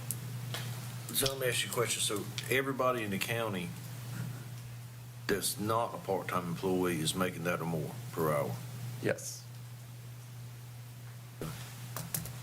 If I could also comment on this. Your recommendation has hit us pretty hard in regards to a tax increase, on top of a tax increase of last year. And we worked hard through this budget process to find ways to reduce our spending, so the 5.4 million, we didn't have to raise taxes by that amount. Right. To give an example, the 5.4 million would equate to 6 cents in property tax increase. And we have found savings elsewhere to bring that down to 2.5 cents just for the employee Yes, sir. increase. Yes. Now, there was a 1 penny you're recommending over and beyond that for these capital Yes, sir. projects. Yes, sir. But I want to commend you and staff for working and finding ways to find savings elsewhere to minimize this 6 cent tax increase that would be required to fulfill that 5.4. I will say this, and a lot of thanks to this and looking after our employees goes to Ginger and to Janice. Janice would come to me in the mornings and said, Craig, I prayed over this last night, and I think we've got this. So she really put her heart and soul, and Ginger did as well, to make sure that all our employees got to a level that they needed to be at. So again, it's a huge ask, it's a huge hit, but it was something we felt like we needed to do at this time, especially if you look at our surrounding counties. As Dr. Kroom said, Johnson County, went up 42% just on EMS alone. EMS alone went up 42%. And those specified skilled positions, the applicant pool is shallow. So when you start losing those people, you're in trouble. And then services start getting cut. And then you may have to shut down an ambulance. So you may have to shut down a station. And then that may increase your call time if you have a 911 call. So we don't want to do that. We want to make sure we're providing those services to our citizens. Chairman. Yes. And this is a must. You know, it's almost embarrassing what some of our employees were making. And this is a must. It's got to be done. We sit up here and make, seldom us sit up here and make the decisions, but really, our employee is what does the work. The employee is what makes this county move forward. It's not us. We make the decisions, and we try to make the right decisions, but we're not perfect. We make decisions sometimes that later on we question. But the backbone of Wayne County is the employees. It's not the county commissioners. It's the employees and our staff. We don't go clean bathrooms. We don't go mow grass. The employees are the backbone of Wayne County. It's not the county commissioners. It's not the county manager. The people at the bottom is what makes the county operate. And we've neglected them long enough. And I don't like tax increases. I pay property tax. Y'all pay property tax. But then again, the people are expecting services, and the only way that we can provide services is somebody's got to pay for it. But it's way past time that we look after our employees, and I appreciate y'all's hard work, the staff on y'all's hard work on making it work. It's just a hurdle we got to cross. Thank you. Okay. And again, we did talk about, we did add positions. One was in solid waste for a equipment operator truck driver. Again, we talked about the 6 new positions for EMS that we did add back in. The Maxwell Center. Back up to the EMS. Explain the 6 positions, why we had to add 6 on. It's not just the 6 positions. We're actually adding another whole crew on. We're adding another crew. Really, if you look at our city departments and our city substations, they're getting run to death. For lack of better words, they're getting run to death.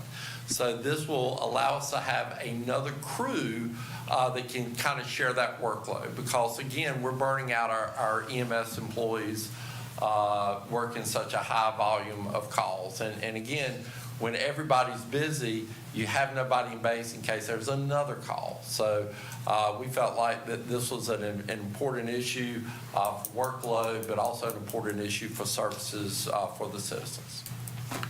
Expand a little bit on that, because what is the percentage of calls within the city of Goldsboro versus the rest of the county?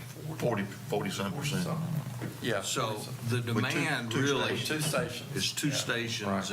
and that's why it was just running them to death. It was killing them. And we rotate our crews, but when they come, to inside the city on the stations, is running them to death. It's not just the stations that are located inside the city limits, it's the ones outside Right. that are coming in as well. Right, that's true. To assist because Very they're much. busy. Yes, sir. Yes, sir. And this would actually be a whole nother schedule per se. Yes, sir. Yes, sir. We've got 11 EMS stations, and we continue to have 11 stations, but we're going to have 2 crews at 1 station. Yes, sir. And part of the issue with the number of calls in the city is the population density. There's just more people here. It is. Yes, sir.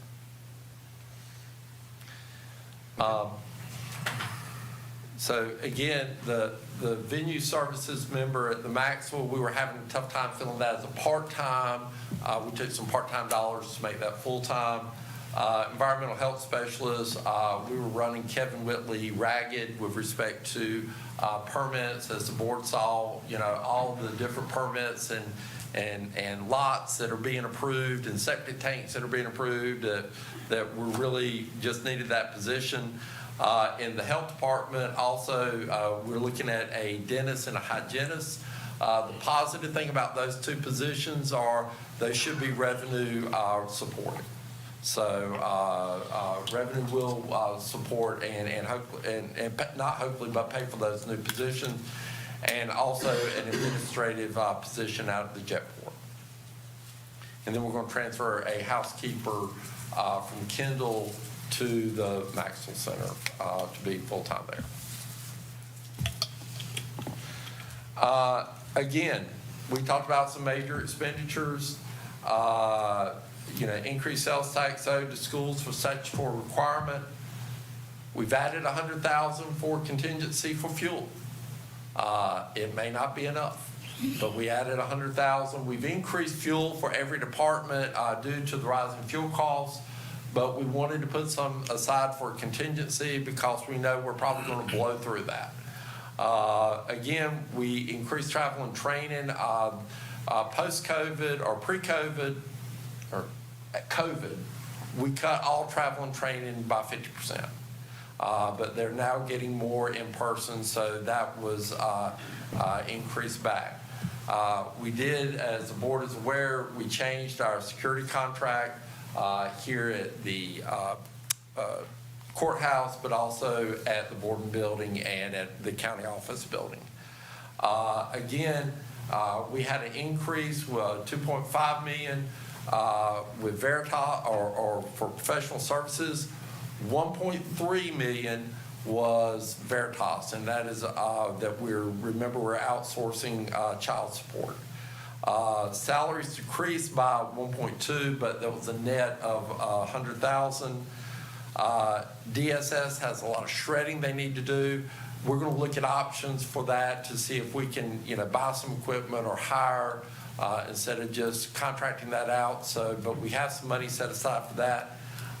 And again, the health department did go up 700 as well. What is that for? A bunch of different things. A lot of it doing with COVID. But it's not COVID dollars, it's coming out of. It's coming out. Some may be out of both pots, but yeah, it's just a lot of different things in there. Yes, sir. So what's the status on the COVID dollars as far as with the health department? Are they like gone, decreasing, vastly decreasing, or they're going to be cut off at a certain point in time? How long are we going to keep our vaccine? Our vaccine center. I'll be very honest, I've not had that in-depth conversation with the health department, but we'll try to get an update on that. I can tell you that it is dropping off dramatically in regards to the usage. And testing. And at some point, we're going to be making a decision of actually closing down that facility. Yeah. They're at the point they're actually calling people and asking them to come get shots. Yeah, and testing is not like it used to be as well, so. I'm just saying it's probably not the best use of our funds to a point. We'll get with Brenda and kind of see where we're at and come up with a plan for that. And the other thing we've done is increase Wayne Community College transfer for their current expense. That increased by 5%. They did ask for about a 10% increase, but we only funded them a 5% increase. But one of the things we did do is we put $600,000 a year that we put in the CIP that will add up over the next 4 years so that they'll be able to backfill for their new career tech building. They're in the process of building a new building on campus. And once they move some of those classrooms to the new building, there'll be renovations that'll be required, and they've adjusted it, or think that that'll be about $2.4 million. So we're kind of putting that $600,000 a year as quote unquote savings aside for them. So when they're ready to do the backfill for renovations, they'll have funding there. And that won't be for 4 years? Yes, sir. That will be for 4 years, but it won't be until 4 years that they. Yes, sir. Okay. Yes, sir. Yes, sir. Yeah, that's why we kind of spread it out a little bit. So that way, when it comes and they need that funding for backfill, you don't have to take it from your unappropriated fund balance. It'll be appropriated fund balance. And also keep in mind, this is a big figure for the college, but keep in mind, the community colleges are set up, they operate a little different from your other state-supported schools and your private colleges. There's programs that students can go to Wayne Community College. Basically, with the programs now, you can basically go with no cost. I mean, it's really a greater asset to Wayne County than what a lot of people realize, because you can get basically almost the same education at not only Wayne Community, but all the community colleges that are across the state at a much reduced cost from what it is to go to private schools and the other state-supported colleges. It's a great benefit, especially for some of the underprivileged and far as staying at home and go to school. We've got to continue to support our college as other counties have got to keep supporting their community colleges, because it's a great asset to Wayne County. It is, and this is one of those things that a lot of people it's under the radar, and people don't recognize the county is responsible for the facilities at the community college. Now, we've done a great job in regards to getting grants and state support and so forth, which minimized our contributions. But we've got to continue to support the community college, not only in its operations. As you see, a 5% increase of $220,000. So that means that on a recurring basis annually, we're spending $1.2 million annually for operations. It's about current expense. Four? Yeah, for current expense. This was just the increase. They asked for $400,000 increase just on this year, but it's three. I can't remember.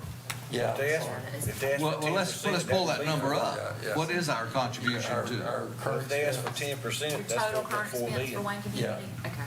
Yeah, so, Right? Yeah, she's gonna pull it up for us. I mean, I was just dividing back through on the 5%. well, the 5%, they asked for 440,000 for new dollars. Oh, okay. So, He's checking his head. what, Well, 10% would be. So with this with this appropriation for next year, the total would be $4.6 million. Whoa. Current expense. current expense. And then But a lot of people don't recognize Right. that comes out of our tax dollars. It does. And again, the key here is someone can go to the college because there's all kinds of programs that, they can basically go to college and get, certificates and college degrees for much less than what it would be to go to other forms of, colleges, private or other state-supported. I mean, the other state-supported colleges you cannot go to them for what you can go to any of the community colleges for. And if you ask Mark Pope, Wayne Community College is economic development. Craig Fote, Director of Business and Industry, is here. It is economic development, because if you don't have the workforce, if you don't have the trained workforce, you're not going to get a look. So we appreciate the work Craig does, and also the work Craig has done, really kind of doing some project management for us as well, has just done a fabulous job, and we do appreciate it. Okay. All right. Again, volunteer fire departments, all fire departments' rates remain the same. We did get asked for an increase from one department, but it was above what our maximum rate was, so it was not recommended to be put in the budget. So, all right, here's what you can do on the way out the door. You can tell, one of the things that I would strongly consider and recommend to the Board of Commissioners is place the 1/4 cent sales tax back on the ballot. We always said when we did the public informational meetings with the school system that we had, I think, about $34 million worth of needs. They were not wants. They were repairs, they were new schools, they were upgrades, they were all these different projects that needed to be done. Remember, we had that big poster board, excuse me, that when we went out and spoke to all groups that would have us, here's a list of needs, not wants. And one of the things we always said was, regardless if you pass the quarter cent or not, my needs are still here. They ain't going nowhere. We've addressed some, but if you take a look at that list, there's a lot we have not addressed. And I would strongly recommend to the Board of Commissioners to place this back on the ballot until it gets passed, because there is definitely a need everything takes money. Everything takes money. And if you want these things to be repaired and you want new schools and those type issues, we can't always go back to the well of property taxes. Again, the needs are not going anywhere. So again, you can save these things out the door. So just wanted you to be aware. But again, I think the biggest thing that the public needs to understand as well is if you purchase $100, you're paying $6.75 now for a sales tax. If the quarter cent goes through, you're paying $7. You're paying 25 cents more. So 25 cents more on every $100 purchase. And that's everybody that comes through Wayne County. That's everybody that comes through Wayne County. When they go to Mud Bash, when they go to the arts thing they have, when they come, anything that we have in town, it's not just residents of Wayne County paying it, it's everybody that comes through. Right. And it don't make sense to not pass it. Right. Again, we've got needs. They're not wants. And basically, they're already paying it. I mean, your cash register don't break it down to 6.75. It's rounded up to a penny. If you go to the dollar. And the money's going to the state, it's not coming back here. They're already paying it for a quarter cent. If you go to the dollar menu at McDonald's, if they still have the dollar menu. That's $1.25 now. But if it's, for easy math, you're paying $1.07 for that hamburger. You're not paying $1.06 3/4. Okay. Is there any way we can get the sales tax from surrounding counties? No, sir. No, sir. I'd just like to see what it is. The figure, yeah. Oh, the figure, yeah. I'm sorry, I thought, yeah. Yes. Yeah, yes. Because, I mean, it's always good to show citizens that, you know, this is what you're doing when you go over to Wilson. This is what you're doing. Oh, when you go to yeah, Johnson I'm County. sorry, I didn't. This is what you go when you go to Raleigh to go out to dinner. Right. You know what I mean? So you'll know, like, you're paying this in other places and look at how they're moving forward versus, you know, you're not paying it here. 50 county, over 50 counties? I have to research that. Yeah, There's quite a few. There's quite a few counties, but no, I'm sorry, I thought you said, can we take this out? Because I just know when it was on before, it wasn't any understanding, it wasn't any information given out on it. It was just quarter cent sales tax. So I know a lot of people that voted against it because, you know, who wants to pay more money? Right. You know what I mean? Right. You know what I mean? At the end of the day, so most people are going to say no. But then if you break it down and kind of sort of give some figures and surrounding counties and everything else of what people are doing, and, you know, if you're wanting to move forward, this is in a direction that'll help us move forward and help us be able to get some things done. So I just think putting information out will always help people in making a better decision. I do have that now, if you'd like me to read it. Yeah. Johnson County, 7.25. Lenore County is 7. Greene County is 7. Duplin is 7. Who am I missing? Samson. Wilson. Sampson is 7. and Wilson is 7. Wow, everybody around us is 7 I didn't know you already. could go above 7, so Johnson County's 7.25? You Yes, can't sir, go for Johnston, transportation. Union, there are Yeah. a few that are above 7 at Mecklenburg. You What's can't the go other an additional for transportation. There's a total of 46 counties that have the additional sales tax article, which is called Article 46. So what is Mecklenburg? 7.25. Right. So the highest you can go is 7.25. Well, yeah, but you have to specifically use that additional quarter cent for transportation. As in, They're like rail system. So, or, some public transportation. I think initially, when this was presented, it was presented where there were a lot of things happening with the educational system here. There was some issues pertaining to funds and money, and I think it was some distrust that these resources wouldn't be used correctly again. I think now we're looking at it a little bit differently, and we're seeing that it can be used. We can kind of make sure this money is used in the right way. But, And like I say, you're already paying it. but if the board wishes, we can do a whole presentation and look at options at the next meeting as well on the sales tax and, ways to do it and how to get it on the ballot, the whole 9 yards. well, that statement on the bottom right there pretty much shows people, on a $100 purchase, you're paying 25 cents. I mean, And keep in mind also that the sales tax does not apply to everything. I mean, you got separate tax on gas. It doesn't affect gas. There's several, I don't remember what they all are.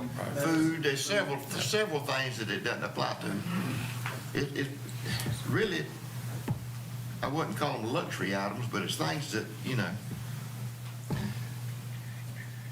Mr. Honeycutt, I would ask that you do get a presentation together and make that presentation to us at our next meeting. Because this board would, if we in fact are going to put it on the ballot, this board would have to take an action and pass a resolution to that effect. Is that correct? He was playing Easy Rider out the door, but now it's got something to do. I know. On your way out the door, make the presentation. So, but again, today's a public hearing.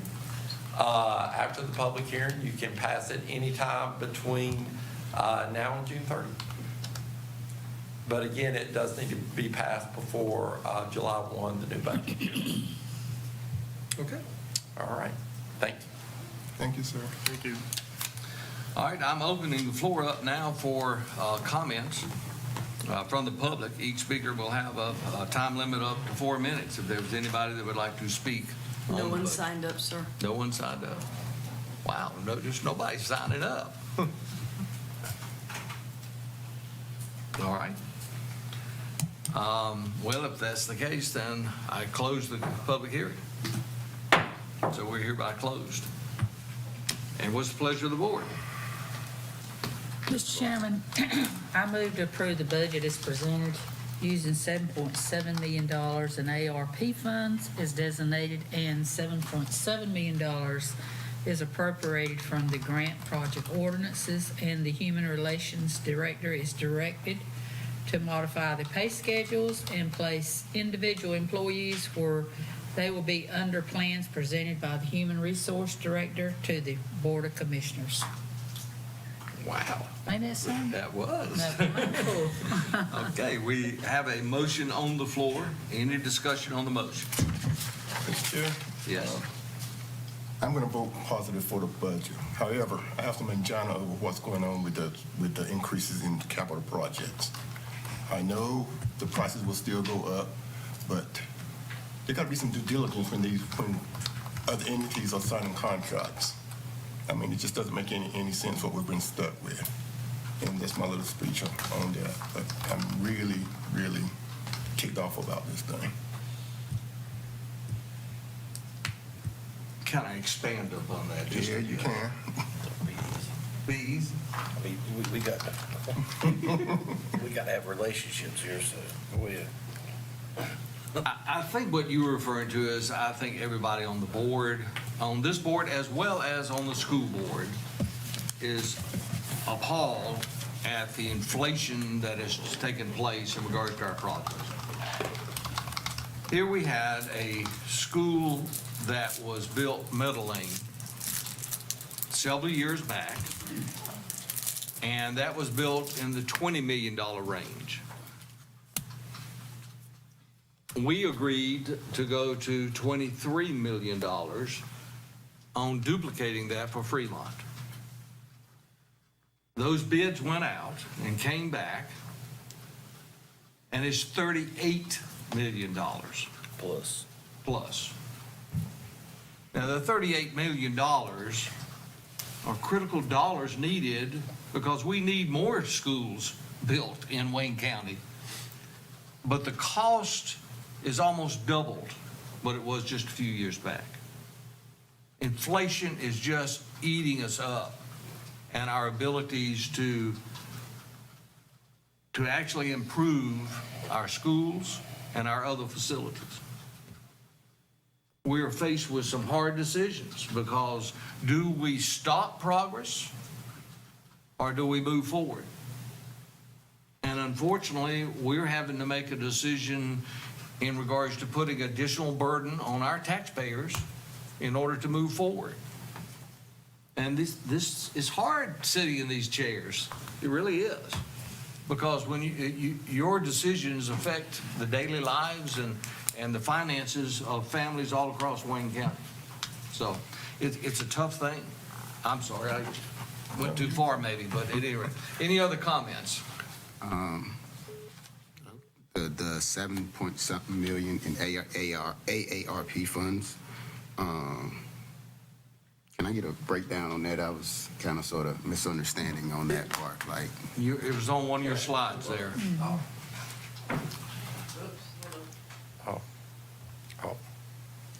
Well, I'll let her drive.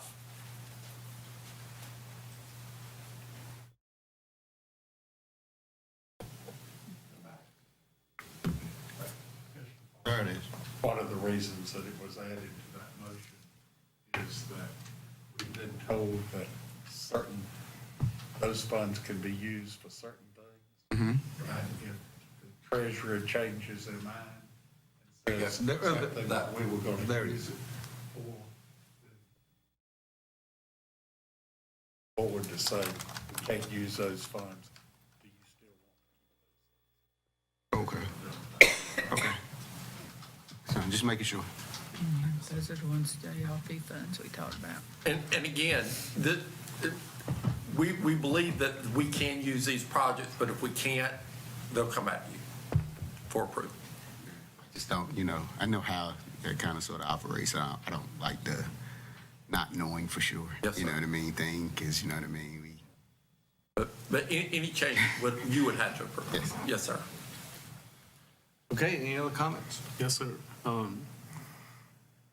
I too agree with Commissioner Hardison pertaining to the schools, but the budget overall is a necessary evil. Unfortunately, it has more good in it than negative. So I support it, in regard to that it's more good in it than it is negative. So, we really have to build more of a rapport with our educators and make sure that the contracts, are viable contracts that we all agree upon in the future. I'm hoping we could get there one day. That's all I got. Thank you. Any other comment? Just a short one. It appears that one of the sticky points is what it's costing to build a particular school. And, but our working relationship with the school system right now is the best it's been since I've been on the board. And, they're backed into a corner just like we are. They don't want to spend this money. There's other schools that they'd rather be spending the money on, but like I say, it's a necessity that they don't have any control over, and we don't have any control over. But, if we're gonna keep on educating our children, we're gonna have to bite the bullet. the schools has got to be built and they got to be maintained. But again, I want to thank the school board for the corporation that we are. We don't agree on everything, but we got a much better working relationship right now than we have in the past, ever since I've been on the board. And I'm going on 10 years. I mean, when I first come on this board, I mean, it was a battle.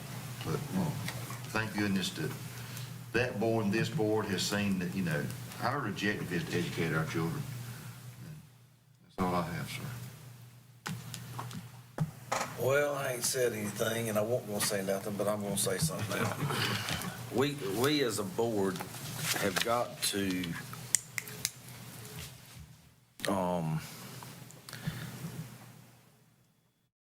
be the big person, I guess, in the room to the point of, putting forth our leadership positions that we try to work better. We need to put forth the effort that we try to work better with our existing or other boards, i.e. the Board of Education, i.e. the City Council. I mean, whatever's happened in the past, a lot of people want to dwell on that. And, I'm kind of one of those people that sometimes I probably let some things go and some things I just harp on. But when it comes to working together, the more you throw darts at somebody, the less they want to talk to you, or the less they want to work with you. So and that's, some of this has got to do with this budget part for us, the school system thing that we've talked about. I don't like paying. I think the prices are a little high, but it is what it is. I mean, we've got other issues that we've got to deal with. It's just not just the Fremont School, it's the DSS and health, it's the jail and other projects that we got going on. Everything's going to be escalated, and we've got some hard decisions to make, and we've got to be prudent with the money that we allocate, and we need to kind of hold people to their obligations that they have. So I just asked our board to try to, if we can, to try to, if we have issues, let's talk about it in private. Mr. Chair? Yes. I want to clarify, I'm not throwing darts at the school board.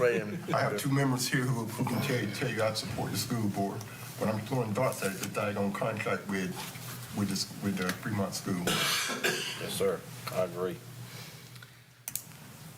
Okay, any other comments? We probably already said enough for maybe too much. Yeah. Sorry, Plan. I want to remind folks, thank you, Mr. County Manager, for bringing the quarter-cent sales tax back. And I look forward to your presentation. Folks, we got to recognize, we got some hard decisions to make, and we got two sources of revenue. Two sources: sales tax, property tax. We don't have much control over the sales tax. You, as the voters in Wayne County, control whether or not we have an increase in our sales tax. Property tax, it's really hard to constantly go to the property owner and say, pay more, pay more, pay more, pay more. So it's some hard decisions that the voters of Wayne County are going to have to make. Two sources of revenue. Any more comments? If not, let's call for a vote. All those in favor of the motion signify by raising your right hand. Well, Unfortunately,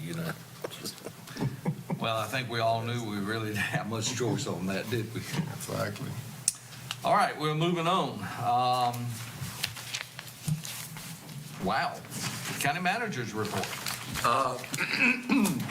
Thank you, Mr. Chairman. And Nope.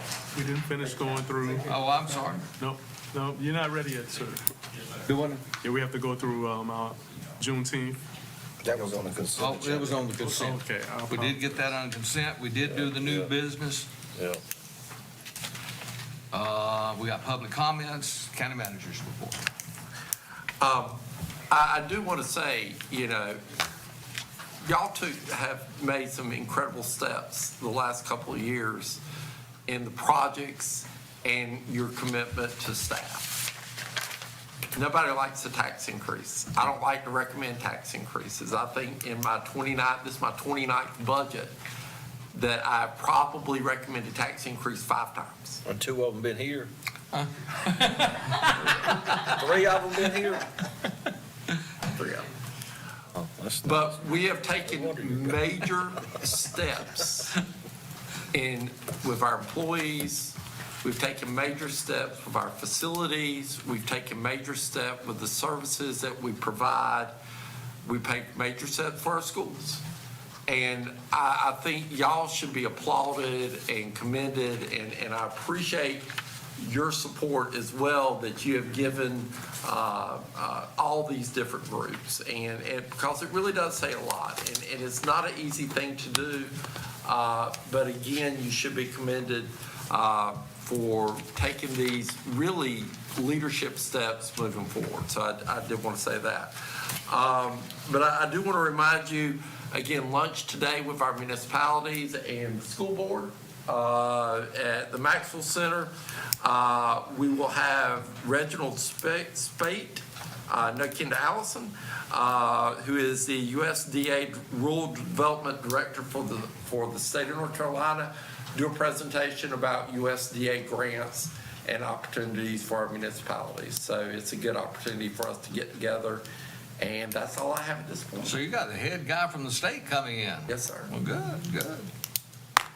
Okay, Board of Commissioner Committee reports. Commissioner Williams? Just want to remind everybody, Juneteenth, we're having a celebration in Goldsboro, downtown Goldsboro. That's going to be on Saturday, the 18th, I believe. And you can go down to the hub and enjoy the festivities. I think it's going to be, a great opportunity for people of all races and cultures to experience. So look forward to seeing you down here. What time? I think it's going to be on. 92.7. Is that the? Mm-hmm. And they'll have all the information. I think they've already been advertising it. I'll try to get that to you. So I apologize for not having the correct time. I think by 11 o'clock. I think it's probably to 11 to 4, if I can recall. Okay, Commissioner Hardison. First of all, I think most people know that we had an incident at the hospital, I think Sunday night. And I'd like to thank the Sheriff's Department, the hospital staff, the Goldsboro Police Department for their quick action and what went on there. But also I'd like to congratulate the hospital for receiving the American College of Cardiology National Cardiovascular Data Registry Platinum Award. Whoa, Yeah, so that's the highest award that they could receive for that. And with that being said, that's all. Mm-hmm. Mr. Foster. No comment. Mr. Barbara Aycock. Thank you, Mr. Chairman. I would like to commend the school board and the county commissioners when we had our meeting. I mean, it was a very prosperous meeting. We went over line item by line item. It took, about 4 hours? But I think we come to a conclusion of what could work better for all of us. And I want to commend our Mr. Chairman here, doing a great job, and Commissioner Aycock. I mean, we all worked together and put our head together and come up with a proposal that I think we can work with. But I was really impressed at how we worked together and as a team, I would like to underline that, because it was a team effort. And thank you very much for that, to the school board and to the county commissioners that attended. Thank you, Mr. Chairman. Okay. Commissioner Girl. Well, the last 2 meetings, I'll sit up here and give a report on the transportation projects, and said they were going to be starting in May, said they're going to be starting in April, and they ain't started yet. So I ain't saying nothing else. It's like when the Lord comes back. You better be ready, because they're coming your way. The next thing is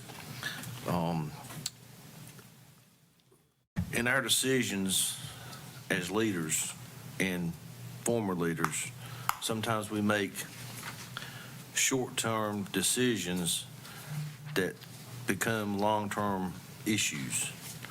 And we need to keep that in mind when we, on the decisions that we make sitting here. Just my quick figuring, you were talking about spending somewhere in the neighborhood of probably $100+ million in a few projects that we're talking about doing at the present time.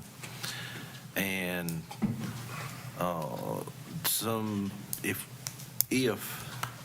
and this is all relative to the tax rate. If we'd have left the tax rate where it was at way back in the day, which was about 10 or 12 years ago, we would have, with the revenue neutral and everything, we would have somewhere a little more than $100 million to fund those projects. So keep that in mind. I'm not saying we want to go up on taxes anymore, but I'm just saying keep that in mind, because your revenue stream has to support your infrastructure. And that's just looking at it. I mean, there is a point that you've got to stay at. I've always, kind of my motto is be proactive instead of reactive. Look for the future, look long term, because when you start becoming reactive, it starts costing you money. Commissioner Foster said something last meeting, I think it was, and I've thought about it ever since he said it. He said, our job sitting in this seat, whether we're here next term or not, is to leave it better than it was, to leave this seat, or whoever's sitting in this seat, in a better position than what we were presented when we become commissioners. Last thing is, and I've asked Greg and Chip a couple of weeks ago, I said we really need to concentrate on the quarter-cent sales tax, and I appreciate you bringing that up. And like I say, education is probably the biggest thing. But as it sits right now, it's going to produce about $2.8 to $2.9 million just on that quarter cent. That's the projection. And I think the last time it was like 2.3 to 2.4.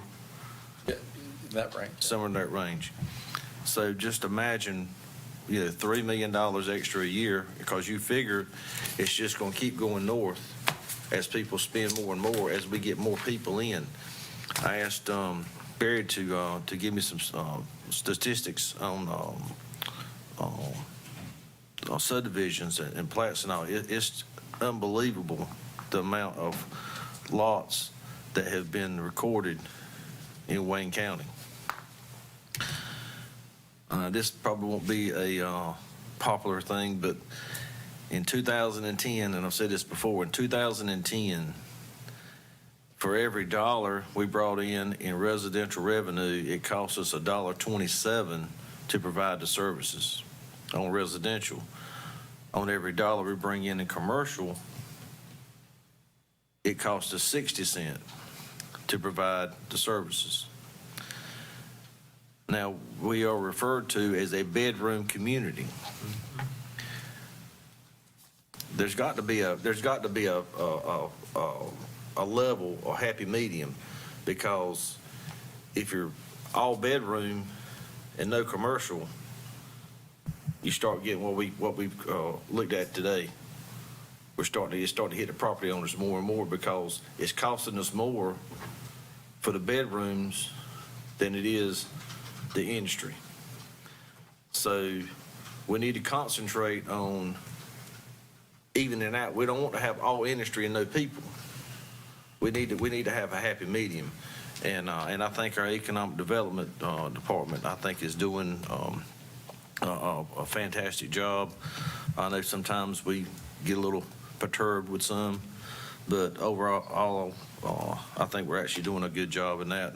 We've got several prospects just through personal contacts that I've had over the years, the people wanting to come. and that's something that I think we need to concentrate on, is providing our infrastructure, getting our infrastructure to the point that we can attract more industry, i.e. the sewer.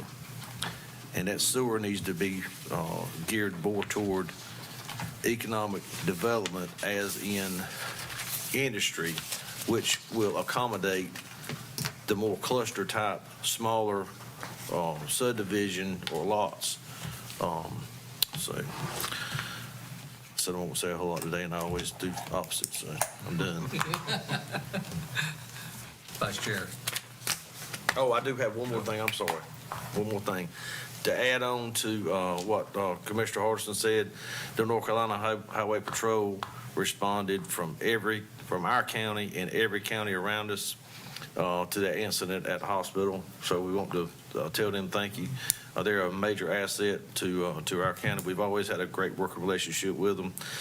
Talked to Sergeant Dorsey. He said he come in from vacation for West Palm Beach, set his bags down, and the phone rung. He said, I couldn't leave, he said, because I had a beard. He said, I had to shave before I come out. But he was there within probably 25 minutes, and we appreciate their response as well. So, thank you. Can I make one more follow-up on that? I'm sorry. We're going to get to Thank you, you. Vice Chair. This is a public service announcement. I've heard several people say that when they heard it, they went out to the hospital to see what was going on. Folks, stay home. It's a law enforcement issue. Yeah. Why put yourself in jeopardy? Please do not go out to these events. Good point. Vice Chairman Eric Cobb. Thank you. Commissioner Hardison and Commissioner Gurley has already stole part of my thunder, but on the hospital, as had already been said, I'd like to thank the Goldsboro Police Department kind of took the lead on it because it was in the city. The Sheriff Department was there to back them up. Also, Johnson County Sheriff Department had personnel responding, and as Commissioner Gurley said, Highway Patrol, I mean, they were, they're an asset that a lot of people don't realize, because when you have, and it's very unfortunate what happened at the hospital. You know, we've said, you know, it's not if it's going to happen, when is it going to happen? Well, Sunday night it happened to us. It was unfortunate. Thank goodness it was no worse than it was. But the Highway Patrol brought people in from every adjoining county, and like I say, Johnson County Sheriff Department had personnel on the way. It was the hospital staff did a fantastic job. The Sheriff Department, they had the big guns out. I mean, and thank goodness that it was no worse than it was. Very unfortunate for the family that was involved, but I'd like to commend our people, not only the city and county and other agencies that come in for a fantastic job. Our OS department was on top of it, coordinating a lot of things. Joel did a fantastic job on handling the press, because it was very shortly after it started unfolding out there. You can imagine what the news media was. They were wanting interviews and all, and Joel handled it professionally. I don't think there was a whole lot of on-camera stuff going on. But I just want to thank everybody that was involved in that. Also, we all know, folks, it's dry in Wayne County. Our fire departments, our paid departments and our volunteer departments are stretched out right now, because it's one call right after another, with woods fires and grass fires, and so everyone be careful how you strike your matches, because they're really stretched out right now. Yesterday was a very important day for this nation. Yesterday was the 78th anniversary of D-Day. It was the beginning of the end for World War II. There's a lot of men and women sacrificed so much. A lot of them sacrificed their life for us to have the freedom that we have in this country today, and the freedom that it gave back to a lot of other countries. Sometimes we try to forget history or erase history. In events like this, you cannot erase. My father-in-law was a part of D-Day. did come home, but he come home with injuries, and it probably sent him to his grave early than normal. But it just, we cannot forget what those men and women sacrificed for us to have what we have in this country today. And we still have men and women that's doing the same thing today. Not to the magnitude that World War II was, but, World War I was supposed to be the big war that ended all wars, and it didn't. And World War II won't be the last, but we've already been engaged in other things all over the world. And again, we need to keep our men and women that's in uniform now in our prayers, all of our first responders, because we live in very difficult times right now. Thank you, Mr. Chairman. Okay. My comments are basically 5%.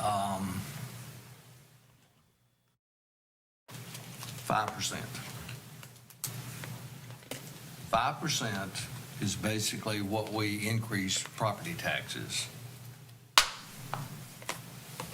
But this county has to buy gas. This county has to buy food. This county has to buy building materials. And we all know firsthand that they say the inflation rate is 8.5%. I said they say because we all know that gas has gone up 100% or more. Lumber's gone up dramatically. All materials have gone up. Food has gone up dramatically. And it's definitely more than 8.5%. But somehow or another, they come up with 8.5. I think this board was very judicious of being able to minimize this impact to 5%. Nobody wants tax increases. Nobody. But it's the state of the nations that we're living in now, and that is we are definitely in an inflationary time. And governments have got to pay for goods and services as well as individuals. So at any rate, I commend the board for a unanimous vote on it. We all were very concerned about it, or having to do it, but it was one of those things that we had to. That said, we are wanting to go back into closed session for the purpose of? For the same reasons you went in earlier. Okay, do I have a motion we go in closed session? So moved. All right, so moved. All those in favor signify by raising your right hand. Thank you very much.